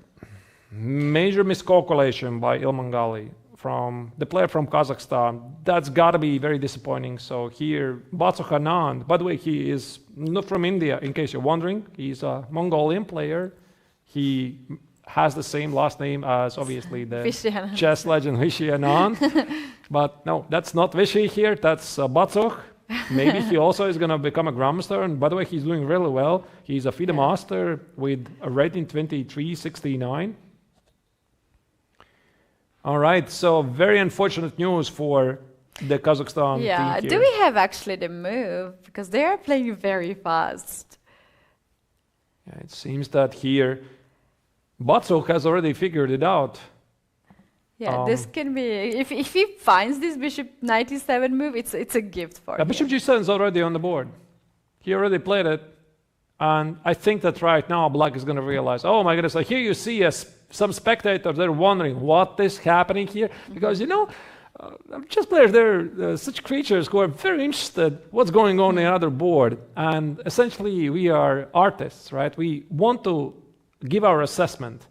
And when we are navigating from one board to another while our opponent is thinking, something catches our attention. And we say, oh, look at this. Oh, look at this. Oh, what is going on here? And everybody starts to get interested because it's some sort of a mathematical problem. And you're standing there, you're trying to figure out, can I calculate myself? So this is usually the thing which attracts the viewership also from other participants. Yeah, that's one thing that I was never doing when I was a child. I was never looking at the others' games. Never. Because somehow you want to know what is happening to the game of your closest opponent. And then you are getting very much emotionally attached to that game. And you are thinking, like, okay, he's losing, she's losing, she's winning, and so on and so on. And then I knew that I had to only focus on my game. Otherwise, I was very much relied on that. White made a move. I see knight on e7 or not. Bishop on g7, actually. It's got to be e takes on f3 and knight takes on e7. I think I already see the knight on e7 as well. From this angle, I see the pawn on f3. And right now, you can see. Yeah, you can see the disgust in his face. He's like, what did I just do? Really? Did I miss this? Yeah, it was what we call an unforced error, and unfortunately, there is no second game. There is no second round for this game. It's just one play, and that's it. So here, black made unforced error. He didn't have to do this. He played e4. He thought he's winning. Very nice idea to give some intermezzo moves, but all it makes is one intermezzo move, and your dreams are shattered. Yeah, if black's pawn is instead on b4, the black's pawn is on b7, that could work. Then it could work, but again, the devil's in the details, as they say. It's not. All right, let's continue observe. Move on to the open category under 14, where we have board number 3, Edgar Mamedov, who is playing against Mendatauri Gotia Dani Tabuenka. By the way, Mamedov is one of the leaders who has 4.5 points out of 5. So one of the 5 leaders, and Taboenka is in hot pursuit. So for the Spaniard, he's obviously trying to catch up with the leaders. So I guess he wants to win this, but by the looks, the position looks quite balanced. Yeah, it looks a very symmetrical position here. H6 has been just played as this is just a move that you can use at any moment. And white is struggling to find a good spot for the B1 knight, where this knight can really go. I guess something like knight e2, maybe bishop b1. I could secure the knight on e5 at f4, maybe fight for the c5 square. This probably was some exchange Slav. I'll just check first moves. I'm really curious. No, not exchange Slav. Oh. The Yanovsky with... That's not even... Is this Yanovsky still? Because a6 is a very common theme in Yanovsky, but not with knight f6 included. And then black plays b6, c takes, and yeah, this is the position we normally get in the exchange Slav, except these pawns usually stand on a7 and b7. So black has invested a couple of tempi, but not really a big difference. All right, so this is how we got here. Yeah, by the way, knight e2, it seems it's... Is it on the board, or did I just make it? I can't understand it. No, it seems that knight already is on d2, looking from this angle. So the position is quite peaceful-ish. Not much is happening here. Not much is happening. Maybe we can go to the next game. And here we have, again, 2 Vietnamese players facing each other. And Bang Gia Hoi is a second-seeded player. He's from Vietnam. Yesterday, he had to play against Pham Tran Gia Punk from Vietnam, and today he has to play against another Vietnamese player at this Seriously? time. Yes, this is unbelievable. I mean, imagine he travels all the way from Vietnam, and he's like, "Listen, I'm gonna play against all of these international players." He gets paired as second Vietnamese from his delegation in a row. Unbelievable. And probably they are 3 of them only in this category, and he has played 2 of them already. Okay, that's bad luck. Yeah. But okay, you gotta do what you gotta do. So it's still a game. Still have to fight. Okay, so jokes aside, looking at this position, bishop g5 is on the board, and I think that what white wants is to hit on f6. Let's say I'm gonna make some ridiculous move, h6, hit on f6. Maybe find a moment to, maybe not. I was hoping if I could get the knight on c4. In the long run, try to use the positive sides of this knight on c4, create an outside pass pawn to queen side, but also bishop f6 might allow me to play something like d5, maybe a4, put this knight on c4 and say, your Daxwa bishop is a pretty useless piece. So that's why after bishop g5, I don't think h6 is going to follow. Could be something else, like rook d8, rook c8, even c takes on d4. So takes yeah, because if you play rook to d8, 95 comes with all these unnecessary tricks on knight c6. Yeah, I don't want to do that. All right, so c takes, knight e4. Visually, black is all right, but can he do anything more here than a solid position? No, I think black is just fine. Knight b5, a6. Knight e6 seems scary. You can always play rook c6 and push in through their back. Yeah, not too much of the weaknesses for black to press, indeed. But I think black is the one who tries to win here, as the black is the rating favorite, more than 100 points more. It will be very difficult for black to find here anything more than equalize the position. I guess the position simply is equal already to start with. A lot of pieces have managed their way to disappear from the board. Doesn't mean this game is not gonna continue for quite a while. Let's continue with more H groups. This position is balanced. Let's go to the girls under 18. Board number 3. Oh, why is it doing this? All right. And maybe we are going to start with board number 3, where Anna Zhurova is playing against Ayan Allakhverdieva. Yeah, Ayan is another leader with 4.5 points. There are 5 leaders in this category, and she was very close to win yesterday's game against Rochelle Wu, but it did not end well for her. And in this position with black pieces, she is facing against Anna Zhurova's very strong kingside attack. I love this stuff. You know, I think I could now start the monologue for the next half an hour. But again, I'm going to try to fit it in 1 minute. So these positions in general are harmless for black, at least according to chess engines.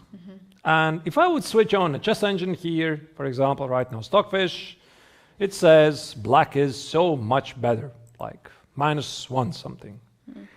And that's the thing. When it comes to the human play, things always are not so simple. And when I look at this position from the white's perspective, I see a very clear plan at the kingside attack. Okay, I mean, perhaps the queen on c1 is not perfectly positioned, and I think that Anna misplayed something. This rook already should have been on e1, right? And then the queen on c1 can protect the pawn on b2. But the idea is pretty clear.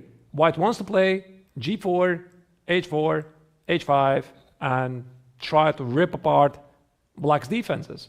And this is where usually the chess engines, they're very cold-blooded. There's nothing here, there's nothing here. And yet somehow for the human players, things are much more complicated. And that's why I don't share the optimism here that the engine says that here black is having a so better position, because what is important, the position is closed. And in closed positions, these computer evaluations, they don't matter. And that's why I think that also for Ayan here, it's very important to open up the position. And probably it could be done with something like c4 related, or maybe a4, a3, or b3. Yeah, that's true actually. I also saw this advantage here that the engine gives to black, but all I have in my head is bishop h6, knight h5, and the checkmate on the king side. Oh, that is brutal. That is brutal. I mean, let me maybe show it on the board. A4, bishop here, A3. Okay, let's include B takes, and knight H5. Yeah. Oh my goodness. And G takes, queen G5. And that's the point, right? I mean, when you're playing with black, you see all of these ideas. You see all these ideas. And for instance, there are even more and more ideas like this connected to this. And when you play on the board, you don't have your computer there. No one tells you that it's okay. You have a good position. Okay. Yes, you just see these scary moves. I mean, maybe she even knows, because, you know, I have taught a lot of students that these close Sicilians, they're not dangerous. I mean, just ignore whatever white is doing at the king side. Just focus on your queen side. And it's always the same. Every single one of them keeps looking back, right? It's so difficult to remain cold-blooded. So, yeah, I like Zhurova's chances here. So, not really sure what's going to happen. Maybe already Allakhverdieva needs to do something like c4, maybe position the knight on e5, but white's attacking prospects, they look pretty real. Yeah, they does. They really does. Let's move forward to check out the next board. And here we have Paula Oviedo Acosta against Mihaela Iona Trifol. Paraguay versus Romania. They are also very close to the leaders, 4 points playing on the fourth board. They have very good chances to catch up the rest of the people. By the way, I imagine that Paula should be a surprise of the tournament, because she's seated only 59th, rated 1639. And yet she is having 4 points out of 5. This means, again, she is underrated player. These are the things we are seeing very often at the youth level. That's right. She lost the first game, and then she won 4 games in a row. And at this point, Artur, she's getting 106 rating points after round 5. Not bad. But we're looking at a position I like white's chances. I see queen g4, h5, Rook G3. And here, Michaela Yana is trying to remain cold-blooded and do some harm for white at the queen side. So h takes on G4 was a necessary move. Now, I would imagine white is going to play something like queen takes on G4. Perhaps the reason why she has not yet made a move, she's trying to assess the situation after queen b3, because you don't really have a lot of moves here with the rook to make. Could you be very creative here and play h5, or it's too much? I have a feeling it's too much. It's a whole rook after all, right? Take it and take it. I mean, I have all the tools I need here. Your queen is... Oh, no, queen it's queen b1. Okay, okay. All right, it doesn't work. So I guess rook a1, queen b2, some rook e1, rook c3. Could be very sharp. I see some sacrifice ideas on e6, I see h5 ideas, and this is also precisely the reason why Paula is thinking after h takes on g4. What's the other move she could make? That's interesting. Oh yeah, rook g3, bishop e5. Yeah, but queen g4 already stands. Oh wait, no. King g2. Oh. Oh. Oh, indeed. I know what she wants. She wants to play h5, she takes h5, and maybe she needs the rook to get transferred on the first rank. That's a lot of move, though. That is indeed a lot of moves. I'm not sure. I mean, probably black has done nothing wrong, you know, to capitalize immediately, to assume that white has a winning attack. We don't know the backstory of what happened here. Maybe this entire sequence of g4 was not accurate. Who knows? All right, so instead of queen takes on g4, white play king g2. Let's select another age group and move on to the girls under 16. Girls under 16. On the third board, we do have Maria Szczekanska from Poland against Daria Bondar from Ukraine, and they both have 4 points, and they are sharing the third place together with many other girls. And Arturs, at this point, before the rest day, everyone wants to score the point, because then they will come back in the second part of the tournament as leaders. That's right. Now, this is a very odd position. And, you know, the first thing I wanted to say, the very first thing when I noticed white's position, Maria has misplayed her position. That's what I wanted to say. And then I looked at the position more closely. I realized that black wants to play c5, and I think if black plays c5, she is doing really well. But there's one minor detail. There's a nuance, so to speak. What happens if I play b4? By the way, what game has finished here we are seeing on the screen, which is this game? We are seeing that... Oh wait, but black is the move anyway, what I'm talking about. I mean, black plays c5. My point was that, let's say you play something like rook c8, I'm able to play b4, which is quite a common theme in these Catalan positions, and then try to get something on c5. That's right. Wow, a lot of attention to this board, which we have on the screen. They have finished. We can figure it out. What is this board? We don't even know which category is this. When we have the full screen and the board 3, it is? Board number 3. Could it be girls under 14? 14? It can be girls under 14. We did not get so far yet. Let me browse through very quickly. Board 3, yeah, it was not this game, definitely. 3. All right. Now have clear. It is board 3, girls. It is a draw, actually. All right. Not entirely sure which category is this, because here we have, this is girls under 14. I know we're supposed to go there in a moment. the position is equal, but move 17, you're not supposed to agree to draw before move 30. I see no repetition here, not this game clearly. Also here, there's many moves to be made, board number 3 and It's the older section. girls under 16, third board. It goes under, but it's this board. Yeah. But how can they agree to a draw? Perhaps they... But wait, maybe there's something wrong with the transmission because I see that black's clock has expired. All right, we are going to go back to this. What happened here? I'm not entirely sure at the moment. Let's maybe move on to the fourth board where Klara Shotka is playing against Leila Shakhradova.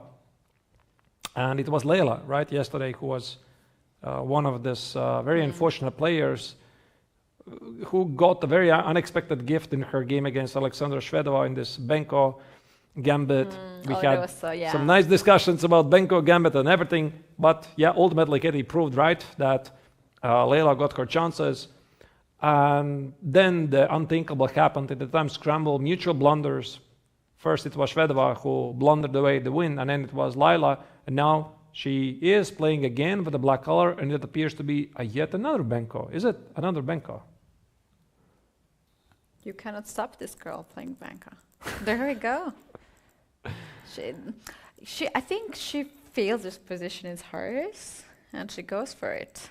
All right. Like it. Oh, F6, that's a very responsible move. I'm not sure I like it, but it wins a pawn. She wins a pawn. Okay, so fine. So be it. White gave up a pawn, and this is how they got here. So the bishop on g7 is not exactly the greatest, but I mean, black can always play f5.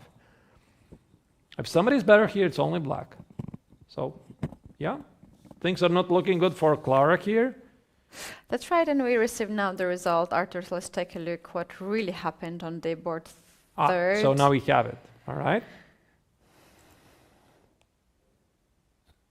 Oh, I understand. So there was a delay of the transmission. Yeah, we were missing something like 10, 15 moves. That's why I did not understand it. We were in the very starting position of these complications, and we looked at this position. Oh my gosh, they played so much. A lot of moves, yeah. The transmission stopped for some reason right here. Yes. I mean, trying to analyze this position. It already was like an hour ago. What's going on? Not our fault. It's move 13. They cannot agree on a draw because of the Sofia rules, but they have played a lot of game moves, and this is very, very equal position. They have 4 pawns and the rook. They're on the same side, and the chances to win for any side is very slim. That's right. Yeah. So here we evaluated that black is better, I guess. Yeah, black is perhaps very comfortable here in this position, as black's bishop, as we agreed, would be open with f5, next move knight d4, pawn on b3 is hanging, and it seems to be fine position for black indeed. Let's now take a look at the last category on this board and check it out what is happening. Girls under 16. Third board, we do have Iris Mo here against Elnaz Kalia Ahmet. We do have 2 bishops for both players on the board, but seems like black's bishops are creating more problems here for white's queen. This is also a leader fight because these 2 girls are also part of the leader group. They have 4.5 points out of 5. In total, there's 6 leaders. So it's Anna Shukman, Božena Pidubna, Anastasia Kertadze, Zarina Nurgalieva, and now Iris Mu and Elnaz Kalahmet, representing USA and Kazakhstan respectively. So what do we make of this? I guess it's about balanced because there's no obvious weaknesses for either of the players. Black enjoys some very minor space advantage because the pawn on d4 sort of divides white position in 2 halves. There's the queen side, there's the king side. But then again, the white is not really suffering because of this, because she has traded a couple of minor pieces. The bishops are feeling comfortable on d2 and e4. I guess it's about level. The question is, where do you put the queen? Queen a4, I guess. Hit the pawn on d4. and then ask black questions. How do you defend it? Or there's also bishop d5. Okay. Also, this is a move. Yeah, it is a very interesting move indeed. If you take, I take with the queen. Rook to d8, perhaps. Yeah. So if you take on d4, I have bishop h2 winning the piece. So I'm not going to do that. I'm going to go back. Don't. I'm going to play queen d3 instead. And now, maybe bishop h2, king h1, bishop f4. This very typical maneuvering here. But pieces are trading off the board. Yeah, and black has the best intentions, and yet they somehow lead to more pieces disappearing from the board. It might be inevitable here in this position. So after bishop e6, this is perhaps the reason why Arturs says, no, I'm going to keep my bishops on the board. You can't have them. So here white hits the pawn on d4 and asks black the question how you will defend them. I think rook d8 makes a lot of sense here. Yeah, why not? To play that move looks quite tempting. Let's check the second board. Fourth board, my apologies. Fourth board of the girls under 14 category. The last game from the followers we haven't yet seen, where we have Emilie Negre from France playing against Afrouza Hamdanova. Afrouza Hamdanova, why do I remember this name? She was participating in the Women's Pitchers Championship, the qualifier. For some reason, I keep remembering. Keti, we're doing the commentary. You should remember. She did make in the playoffs, if I remember, because I remember Afrouza, the name. I think that was her. Let me check right away. So both of the players at the moment have 4 points out of 5. They're not part of the leader group, but obviously they want to use the chance. Yeah, and this girl, you remember her because she is actually a very, very tough one. And this is a girl that I earlier mentioned that she arrived one day before because of some delay flights at the Rome airport. And I remember that when we had the second round, she arrived at that time. So she is one of the very, very tough players, and I think medalist of some of the youth categories. And it would not be a big surprise that we have seen her at the Pitchers Championship. So it was Afrouza Hamdanova who missed the first round. Yeah. And she's the second seeded player. Yeah. Oh my goodness, so unfortunate. Yeah. So you arrived for the tournament missing the first round. Now she has scored, should it be 4 points in a row, 4 victories? And now she's back to the I mean, she is a board. top one.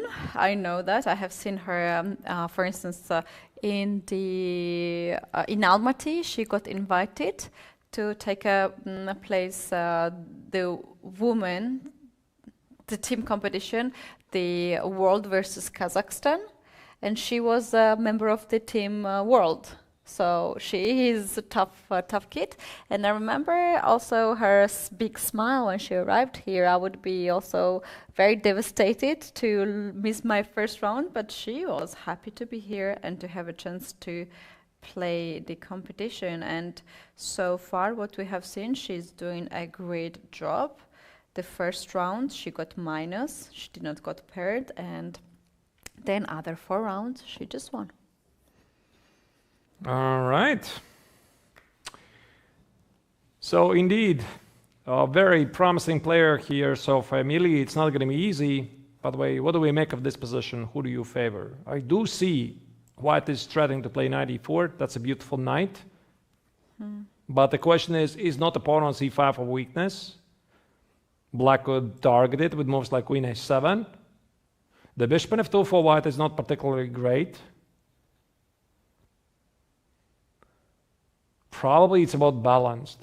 You know, quite tough to say. Immediately give the assessment here. Yeah, I don't really see. Oh wait, but it's black to move. Again. Yeah, that's a minor little detail which sometimes changes the valuation. And black can then play rook a5. Okay. Then the pawn on c5 is in danger. And white is not in time to play knight e4, knight b3. Okay, then it's black. Then it's black who's better here. And if you play e4, it just creates some weaknesses in the center. Things are looking really good for Arturs. And are we going for another schedule break? Yeah, we are going to take another break right now, and by the time when we come back, we can take a look then top 2 boards in each category. So guys, this is the last game before the players are having the day off tomorrow in Italy. So it is decisive for all the categories who will start the second part of the tournament as a leader. So you don't want to miss any part of this tournament. Don't go anywhere. We'll be back shortly.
back at the FIDE World Championship 2023. Keti and Arturs in the studio.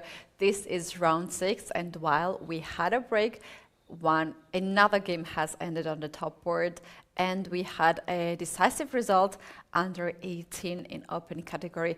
Arturs, what happened? Yeah, that's the top board. Alexei Grebnev, representing FIDE, somehow managed to get the better of Aaron Pasti very quickly. So we are going to show you that in a moment, because we looked at this game very briefly at the opening phase. We saw it is a very interesting Nimzo. It's going to be a long strategic game. No, it was a demolishing game. So here we have this position on the board. We didn't see much from it. Essentially, Grebnev was following the same pattern that he already played a couple of rounds ago against one of his other opponents. Rook c1, c4, opening the bishop on b2, c takes, e takes on d4, knight c5, knight e5. So there was, again, a big theoretical debate. Here, Aaron Pasti tried to launch the knight on b3 to hit the rook on c1 and also the pawn on d4. What happened? Queen e2, knight b3, rook d1, and at some point it was here where Grebnev launched unexpected kingside attack with knight g4. After knight g4, you can already sense there is a danger, because if white will open along the diagonal, something good will come out of this. Here, black played knight e7, Grebnev increased pressure with queen e3, and f5 probably already was the decisive mistake. So Pasti's idea was that after knight goes away, he's going to probably trade it on e5 square, then build up a proper defense, and then Keti came the shocker move. c5 move here, opening more files, more diagonals. Apparently here black has no argument against it, because if you take on c5, d takes on c5, and for example something like knight takes on c5, ooh, look at this. I mean, queen g5 here, threatening with a mate, threatening knight h6, threatening knight f6. All kinds of threats. Looks just deadly. And this is the reason why Pasti tried to cover his defense with rook c6, followed by another stunning move, queen c3, threatening with the unstoppable mate threat of d4, d5. And essentially, this is how the game finished, because black had found no arguments against the threat. Played b takes, and after d5, the game was over. The game was over because the pawn on g7 is hanging with a checkmate, and when you move your knight away to guard the 7th rank, you are losing the rook on c6, and the threats now of knight f6 and knight c6, h6 again remains beautifully done here by Whitehead. Really nice game, started very nicely at the opening, and then the launch of the attack on the king side was nice technique. It just shows that Grebnev knows how to properly play out this position, and with this victory he cements himself in the top spot of the open section under 18, because right now Alexei has 5.5 points out of 6, going into a rest day with a very positive mood. It's very important to win the day, win a game before the rest day. Arturs, let's see a little bit if we have any other results on the top 2 boards.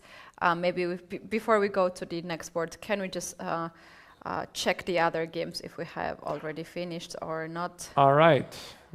The top boards, no, we all don't of them have in progress. Maybe we can just take a look one by one and check out if there is anything interesting going on. That's right. This is the game where Ilan Parti is playing against Agustin Jukas, another Hungarian. His countryman Aaron Pasti just suffered a loss on the first board, something I think which happened during the break. Now here, I think that Ilan Parti is getting slightly outplayed, because, I mean, visually looking at this position, I think if somebody can press here, it's black. I mean, maybe somebody's going to disagree with me, but I think this pawn on d5 is actually a weakness. It's not going anywhere, and if black is allowed to play moves like bishop e5, rook d8, f5, f6, king f7, I guess I choose white, but probably it's still level. What do you think? I agree that the pawn can be the weakness, and definitely that's the black's target. But the funny thing is that if black gets this pawn, black has then double pawns on a file, and it's not so bad for white. That's a fair point. Yeah. That's a fair point. And also, I think we have to mention these pawns on b6, a7 are in the color of white's Daxwa bishop, and there could be some moments when white plays at the right moment b5, a4, a5, and tries to remind black that these are weaknesses that you have to defend. All right, so maybe it's about balance, and also Lamparty has extra 20 minutes on the clock. This is the second board. Both players have 4.5 points out of 5 at the moment. Maybe now let's head to the open section under 16, where we have Jan Klimovsky, the sole leader, and one of the two players who has, after 5 rounds, the perfect score. The other player is Alexandra Shvedova in the girls, also under 16 section. Here he faces Macias Pino Diego from Spain, and here Klimovsky has a very serious pressure because this, it looks so dangerous for the Spaniard. These pins look very dangerous. They do look very dangerous. For the moment, f4 is not a serious threat as knight g4 saves the game, but white can actually prepare that sequence happening, and yeah, it should be some careful game. I think f5 has been done here. Yeah, I was wondering about the 5. I think you need to play king f7. Otherwise, for example, let me just showcase one line if black is careless. Let's say the rook obviously here is under attack, and white is threatening king g3 f4, win material. And if you play king f8, king g3, and something like knight e7, this is puzzle time, dear viewers, because white can win exchange with bishop g7. And precisely because of this reason, f5 makes so much sense, because now after king f7, the bishop g7 trick no longer works. And now, the question is what Klimovsky is going to do, because I see Keti him having two very nice ideas. One idea is to play h takes, and try to somehow use the open file. Think about ideas like king g3, king f4, maybe even king g5. Try to open up the position for your bishops. Looks very promising. Or perhaps pursue alternative idea, play h6 and anchor this pawn on h6 and say any endgame you're going to play, the pawn on h7 will be a major weakness for you. That's right. I actually like both ideas. Me too. That's the point. I'm not sure what to choose. It's not so easy to choose, but I would actually open up the position more, and I would just take the pawn. I guess on g6, and to somehow have this potential plan to play rook to h1, rook to h7. And then there is also, this rook can also go to the other side of the board, bishop c3, rook to a1. If you need to trade the rooks, that's the best way to do it, as black has to play rook to a8, control the file as well. And here in this position, Arturs, white has some ideas and some chances to activate the king. And also, it is white's side to choose which piece to trade, right? Black can really fight for any trade here, which gives a slight advantage here to white. Right. The only thing I think we can debate about here is how large is this advantage. Yeah. I think that white has even more, because white has those two bishops and space, and some weaknesses in black's camp. So in my book, it's probably more. I'm not sure how much is this, but again, maybe it doesn't even matter. I think that also Jan Klimovsky knows that he is definitely better here. You can see his body language, he's feeling really well. He knows he's playing good. One more detail here, king g3, you have to be a bit careful about your opponent's counter chances. Yeah, king f4, you might be dropping the rook on e1 here. So that's why, Keti, your move, bishop c3, makes so much sense. Because not only you open up the a file for your rook, you also protect the rook on e1. Yeah. I'm not sure what Klimovsky is going to choose here. And you see, he still has the pawn on h5. That's the thing, right? I mean, when you have only one continuation, it's very easy, right? You choose h takes on g6, like Keti, you suggest the bishop c3, etc. But when you are, in general, a well-educated person, And you see there's more than one very good continuation, and both of these moves look really so good. Sometimes it's, very Arturs, tricky to choose. I'm thinking actually, let's take this pawn on g6, pawn takes, and to play g4. Oh, Pawn I takes see your g4, point. and then to play f4. So we force this pawn to be on g4, and there's no check knight g4. That's a brilliant idea. I like it. And now king g3. And I'm about to play rook east. Oh, whoa. This is something. Bishop g6, king g4. Yes, it is looking very dangerous. Just a second. I agree. This is looking really great. Now the question is, does black have to do all of this? I think black should not do it. Yeah, otherwise it's really bad. Black has to find what about I something. do the same stuff, but I start with even g4 to add more fuel to the fire? Look at this, and now Klimovsky is, convincing himself. Yeah, I've got he this. I've sees got this. I mean, it. he's looking really good right now. Very confident in himself.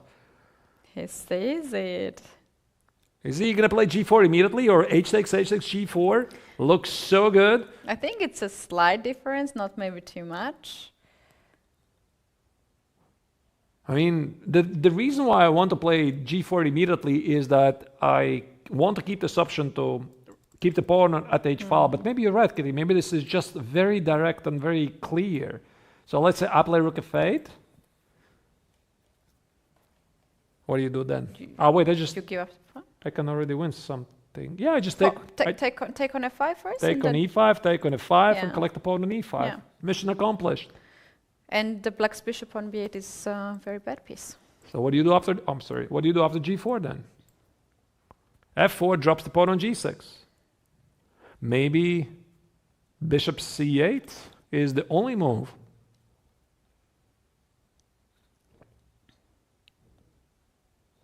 By the way, somehow black is still holding this.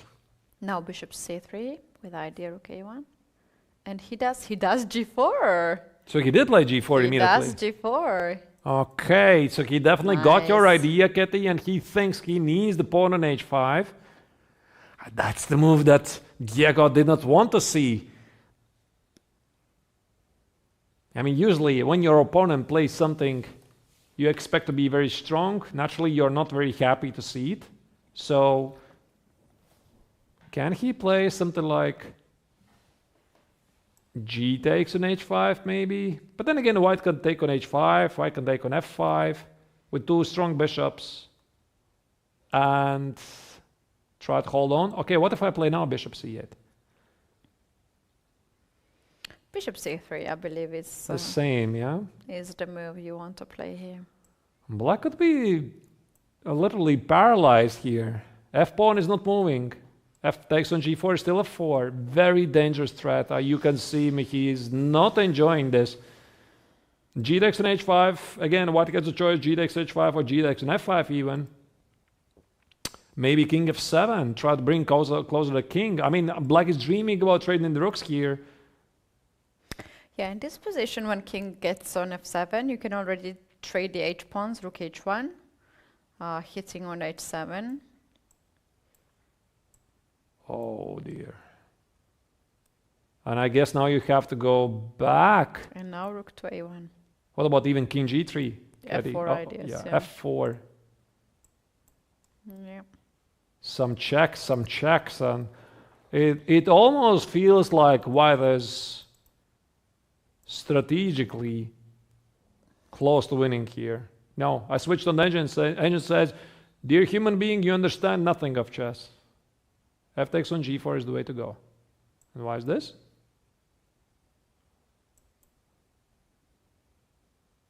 What? Oh my goodness.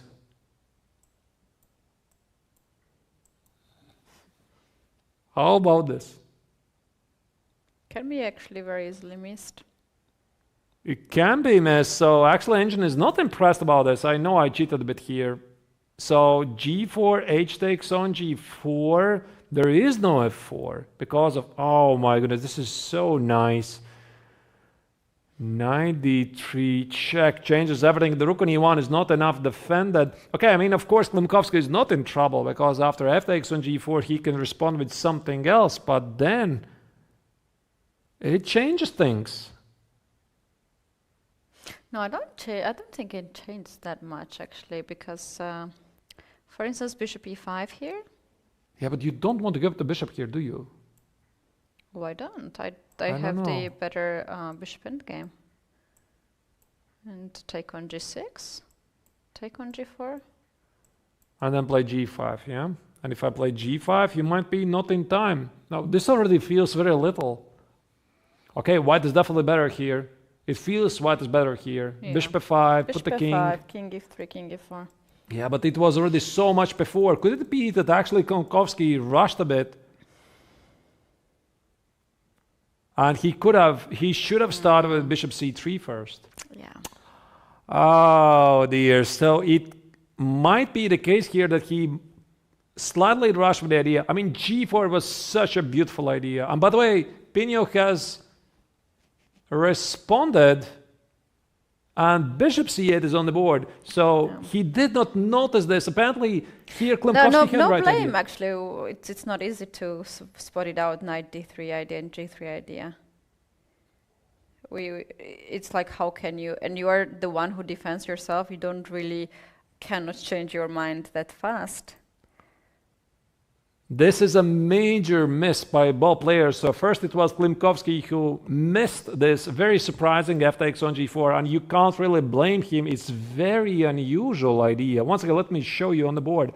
F takes on g4, f4 seems to be winning with idea of position the king on g3, but no, black has the shocking resource on g3. And I'm sure that Klimovsky would have realized it once black took on g4, because you assume that your opponent is not going to blunder it.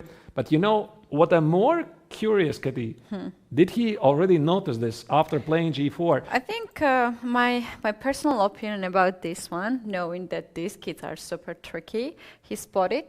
Because you usually see it as soon as you play. Oh, they see in a second. Immediately. As soon as you play it, that's how it works in chess. I mean, as soon as you make a mistake, you see. But he also has this backup, bishop e5, and to go in the end game. I would give the evaluation in that position that I have better. And look at how his body language changed. He doesn't look very happy, so I think he is still reliving this moment, because it was like, oh my goodness, I blundered actually, I miscalculated f takes on g4, then his opponent plays bishop c8, you feel many emotions at the same time. You feel relief. Yeah, and this is the case when you feel that you don't see that blunder and you don't feel the pressure. But it was a good chance for Diego, and he played maybe way too fast the move, and he was capable to see this tactic for sure. But the fact that you are playing all the game as defending your position, you cannot really feel that after such an aggressive move that g4 is, it's a blunder. These guys have no engines. You know, I gotta mention this very famous moment here. Magnus Carlsen versus Vishy Anand. I think it was one of their matches, match number 1 or match number 2, game 6, where Anand played this Sicilian Khan line, very sharp line. And Magnus went on to blunder an idea. So Magnus played innocent-looking move. Instead of king d2, he should have played king d1. I'm sure some of you viewers, you know the game I'm talking about. And as soon as Magnus played it, he realized. I mean, you could even see in the live transmission, his pen froze. As soon as he's writing the move, he immediately saw the move. He's blundering. That's how it works in chess. And then he, tried to calm down. And Anand luckily didn't pick up this read and executed his moves 30 seconds later by playing something else. And then Magnus literally collapsed on the board. And also at this moment, Vishy knew. He also knew, why is my opponent collapsing right there? He knew he had missed his opportunity. So this was a major moment. But the bottom line is, it's very difficult to spot blunders before they're actually on the board. So in this position, obviously there's no blunder. And after g4, now the blunder is available, right? And that's why sometimes when you don't plan these things, you don't plan that your opponent is going to blunder, it is very difficult to notice. And Diego did not notice because, Keti, as you said, he was in the defensive mode. Yeah. Yep. agree with that. Anyway, after bishop to c8, now it is another chance for Klimovsky to put the pressure more. The pawn on g4, in fact, is hanging, so he has to play king to g3 in this position. And after black plays f4 to get this king back on f2 and then play on the weakness, which is created on f4. Is there any other move that white can play here? I would still consider bishop c3, to be honest. g4 pawn is hanging. Yeah, but we still play f4, right? I would still definitely consider bishop c3. And now if you take it, there's a 4. And whatever happens here. Oh my goodness, I keep blundering things. Rook f8, king g3, g takes on h5. You know, I think that if Klimovsky realizes that he already missed once, right now he needs to calm down. And I think the first thing he wants to make sure he's never repeating the same mistake again. He was just forgiven, he was officially pardoned, his crime was unpunished, and that's why this is also a signal. I have more than one life here, best use it properly. Okay, so pawn on g4 now is hanging, so white has to deal with that situation. Let's select another board? Or you want to check this one still? No, I think we just came up with the conclusion that white has to... Okay, anyway, moving forward to board 2 in under 16. This is the Latvian Arsenis Savic's one of the big surprises of the open section. Also one of the co-leaders of the second spot. There's 5 players together with 4.5 points out of 5, and of course the sole leader, Jan Klimovsky.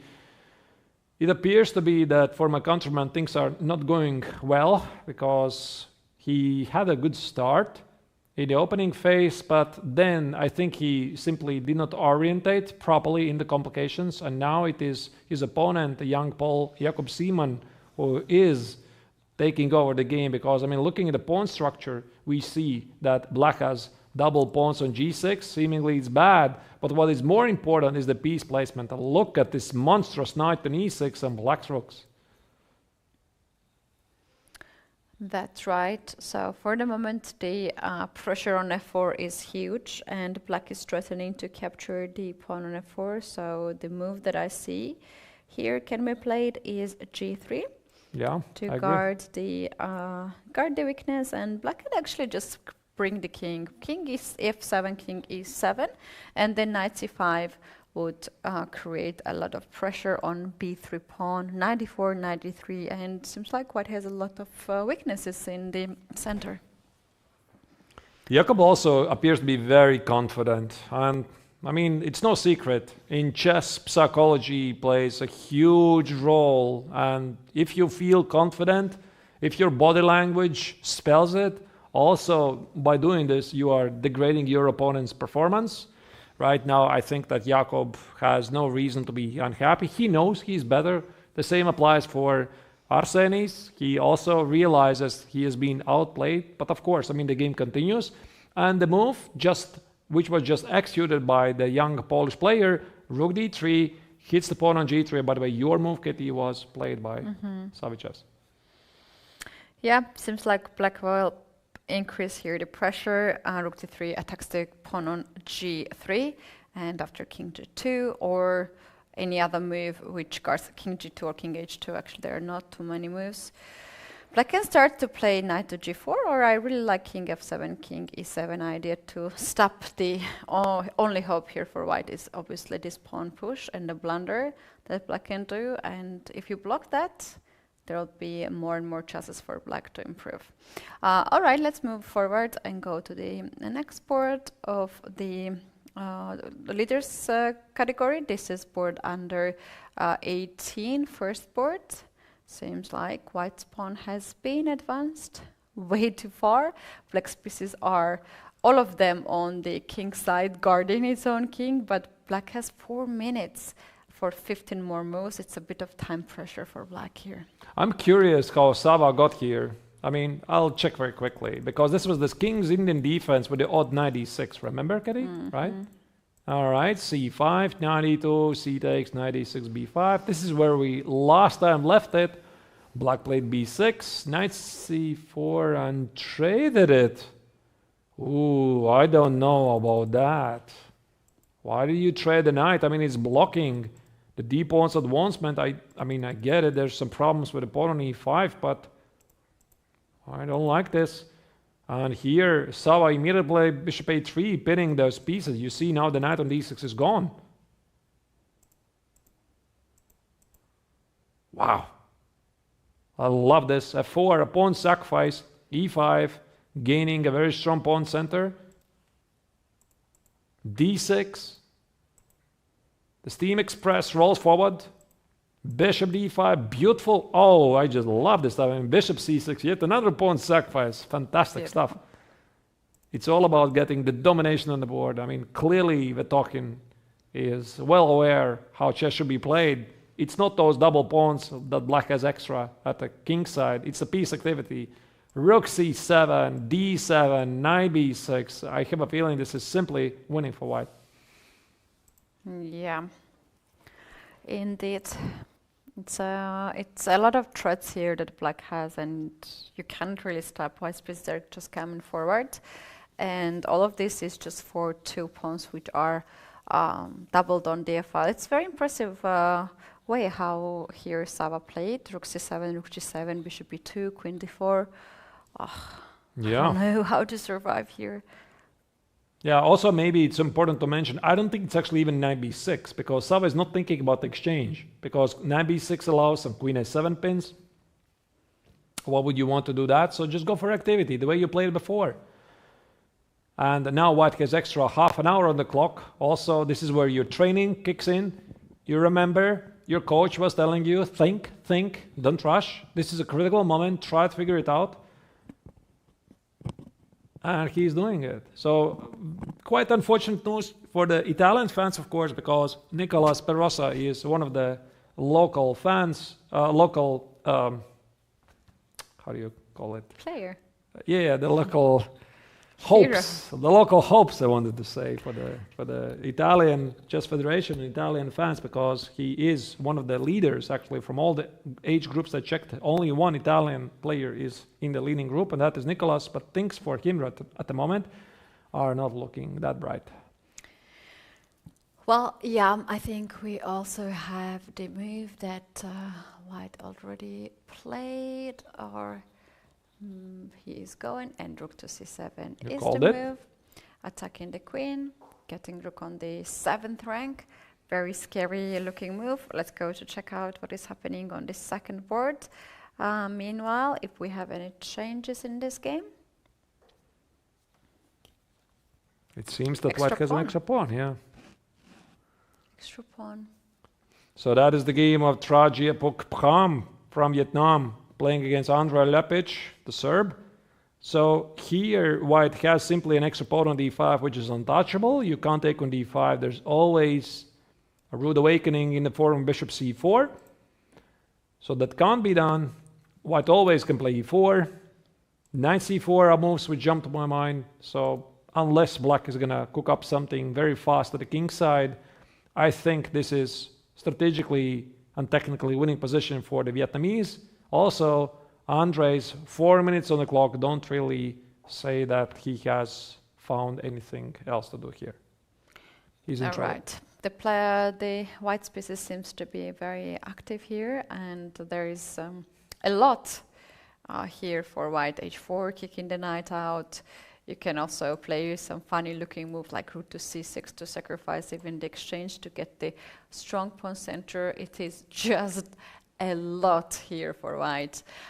Maybe we can now switch to the girls board. We have not seen it for a long time. This is girls under 18 first board, and latest move was d takes c5. And now the question is how black has to recapture it back with the bishop or with the pawn. What do you think? Which capture is better? Probably with the pawn, because if you take with the bishop, the knight on b4 might keep hanging. Again, the question is how do you attack this knight? Maybe queen d2 something. Queen d2, 94. Yeah, there's 94. I totally agree. But I mean, visually speaking, I think you want to take with the pawn because you feel sort of, you know, safer. It also opens up the queen attack on the pawn on b5. But again, every single position has to be calculated properly. Maybe after bishop c5, white has access to knight e4, bishop b4, knight c6 threats, or knight c6 immediately. So yeah, I think it's definitely b-dex on c5 here without a lot of deep thoughts. Speaking about this particular age group, there's 5 leaders, and Yelizaveta versus Martina, there are 2 of them. 2 of the leaders with 4.5 points out of 5. Yep, that's right. Although Elizaveta is having a low time on the clock, 8 minutes for more 21 moves, and Martina has a slightly better time situation. We shall go to the second board of the same section to check it out, how it's going. It seems that here Ksenia Balabayeva is completely outplayed because the king is weak. She's down a pawn versus the American Rochelle Wu. This is also a fight between the leaders, obviously, because this is the top board. Sorry, no, second. No, which board is this? It's the second board. Yeah, second board, yeah. But they're still leaders with 4.5 points out of 5. Whatever happened before, black is again in danger. The king is weak. Rook d2. Okay, so white decides to keep an eye on the pawn. I was wondering, why don't you use your pieces to go after the king? But apparently Rochelle didn't find anything better. I was wondering, maybe you connect with the queen, something like queen f3, try to get to the pawn h5, maybe queen g3, sack the pawn if necessary. But rook d2 doesn't really spoil anything, and here Balabayev has already responded with rook d8, and it is Rochelle who has to respond. A couple of days ago, she was here with us in the studio. She talked about with her experiences here, that also it's her last year at school. Mm-hmm. Very busy with exams and everything, and hopefully she's gonna find a way to combine everything, because we discussed it, I believe, yesterday on a broader scale, how it is sometimes challenging for some of these kids. They're participating in the World Youth Championship, but also very often there's the school. And if you play in a lot of international high-level youth chess tournaments, you're missing your school. So it's very tricky to balance this properly. It is truly very difficult to balance, but also there is not only playing, but training, which also takes a lot of time. And that is one of the main reasons why we have some of the really good chess players stopping playing chess, because it's physically impossible to balance with both. I was actually wondering in this position, what happens after queen to a3 to go after bishop on a6, and the pawn on a7 will hang with a check, and then pawn on b7 b6 will also hang. Can I take on d4? You can. Before we do this, first let's include queen b3 check, I guess. It will change a little bit. So I give you a check. I know, queen a4. Oh, that's the detail. Now you protect the pawn and hit the bishop. Mm-hmm. Yeah. Bishop b5, queen a7, rook d7. Seems the black is pretty active, but you took another pawn, and the pawn on d4 again is protected.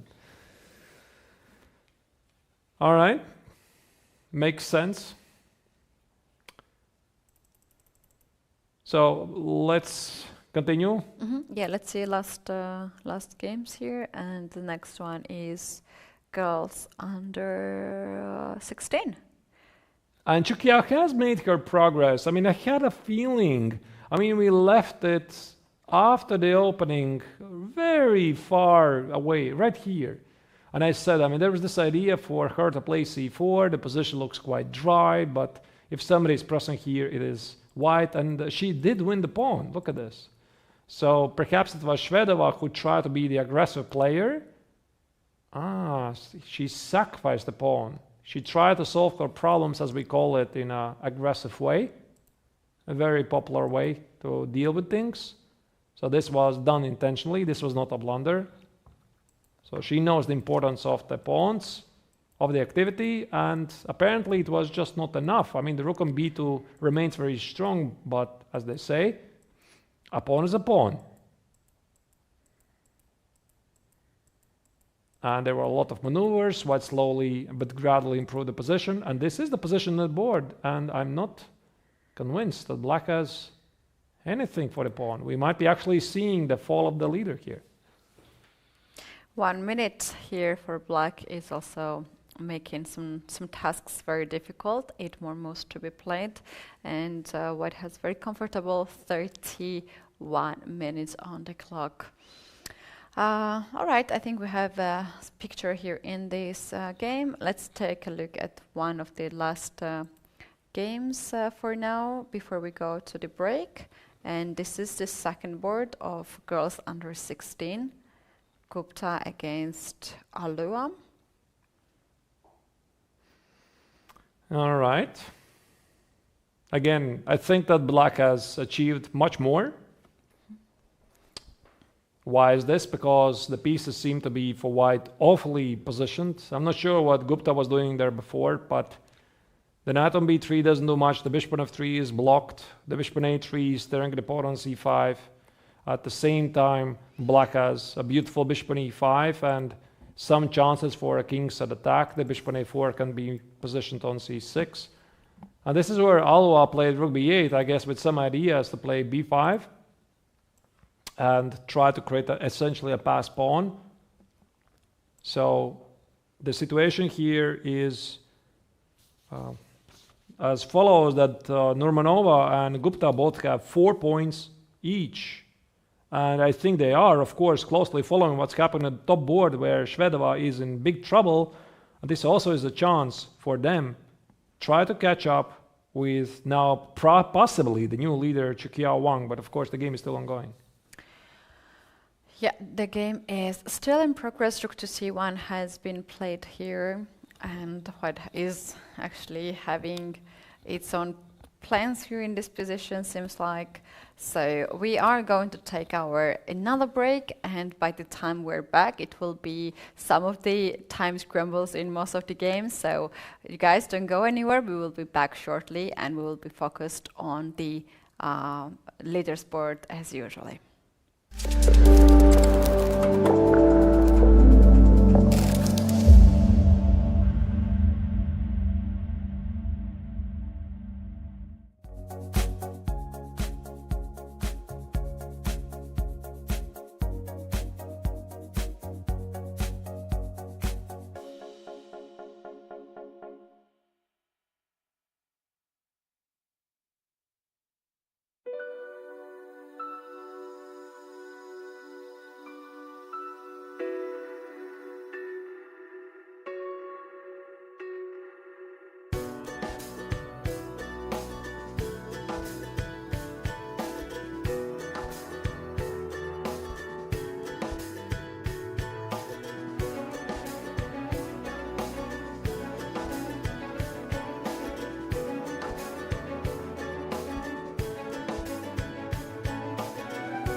coming back at the FIDE World Chess Championship 2023 in Italy. This is round 6 and we have a lot of game in progress, but this is the moment when we have the time scramble. Players are having a few minutes on the clock and very tense positions. Arturs, what is the game we are going to focus on?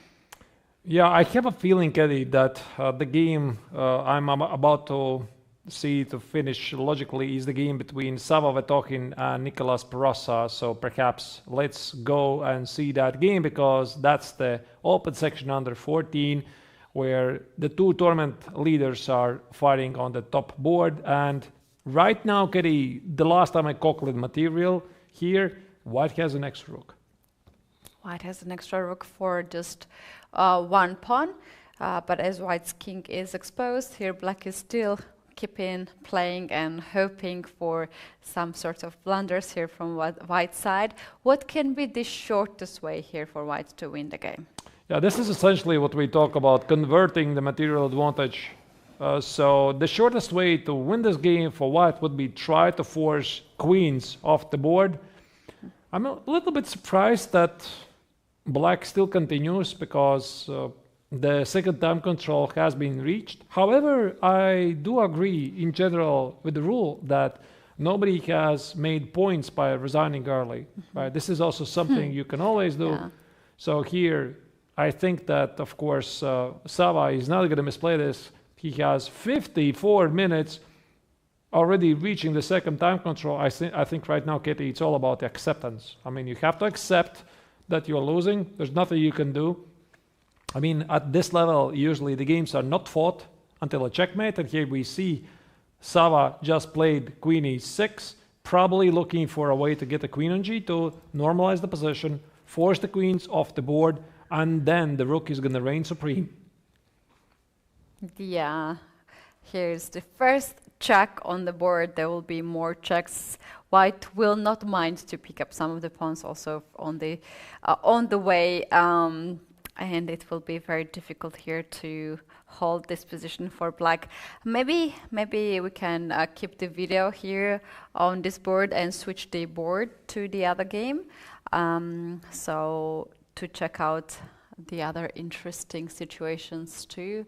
Sava himself, he's very interested into the next game on this second board. That's the game in question, I think. Must be Trangiapukam playing next to them versus Andrei Lepic. And this is where the Vietnamese player has an extra pawn. Black has, however, survived for the moment. Actually, maybe it's even more, because I see the pawn on b5 is under attack, Keti. So perhaps Kam's technique was not the most precise at the moment, although he does keep the extra pawn here. Could be tricky, because I'm seeing this bad bishop here in the long run. Let's imagine a scenario where somehow Black managed to trade both rooks and position the king on d6. How do you win this game? Could be quite tricky. Could be quite tricky, and we have the move or rook to c8 on the board. 1 minute here for Black, and he has a second life in this game. He plans to play rook to c2, rook to f2 to start the annoy the White pieces on the second rank. The pawn on b5 is still hanging, and the bishop on g2 is so locked here. White should look for some sort of maybe trade of at least one pair of rook, maybe rook to f1, maybe rook to f3, but White cannot really afford to allow Black's rooks to get on the second rank.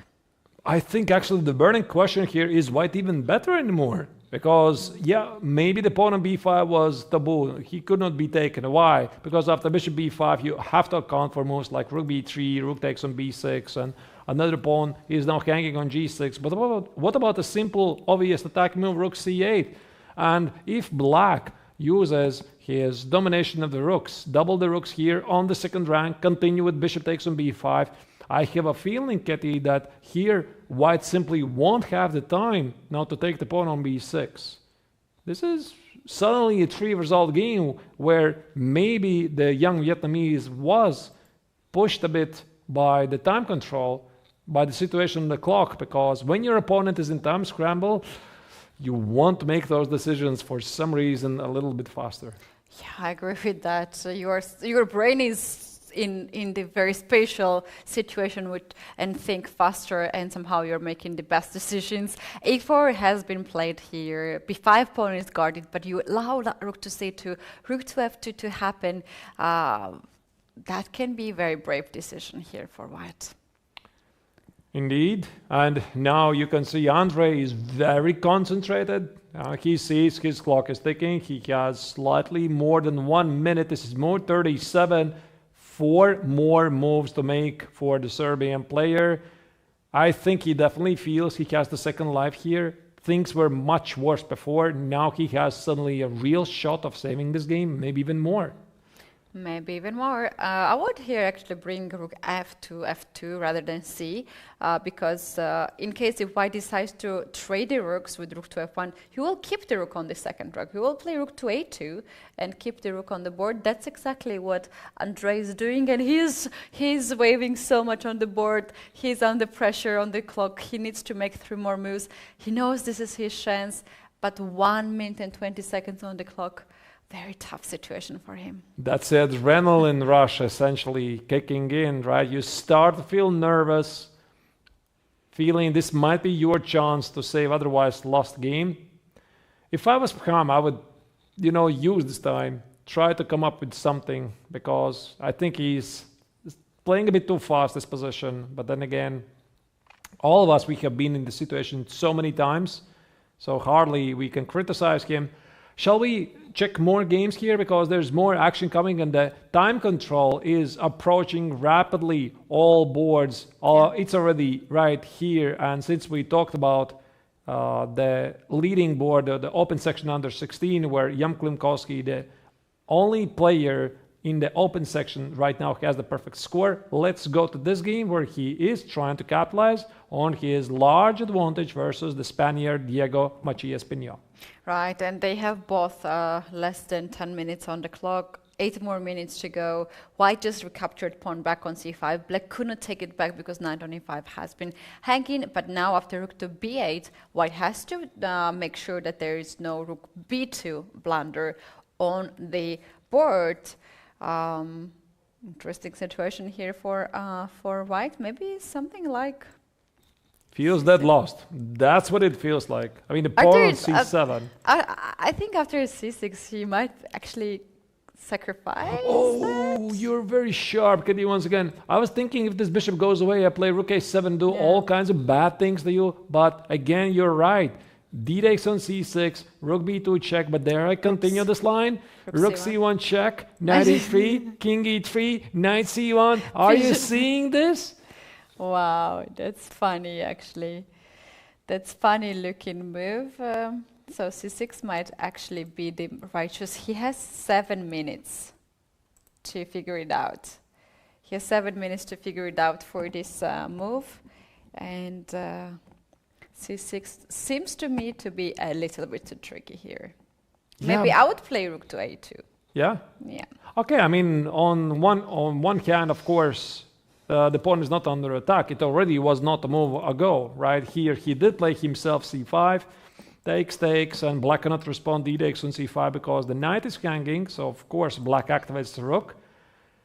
Maybe you're right, maybe c6 is not going anywhere, and rook a2 could be a move here, but then again, if it works, it works. If it works, it works. So you just calculate. It's just amazing, right, how this human mind works, because we tend to stop sometimes one move short. We are about to get our answer here. Is he going to play c6, something else, king e3, or rook a2? He wants to activate not a so king. Sure. King somewhere. King e3. I like it. It's a very patient move. Yeah. Yeah, probably c6 is winning on the spot, and he knows it, but there is a chance that he might miss something there. Do you want to miss it? You are a sole leader here? Probably not.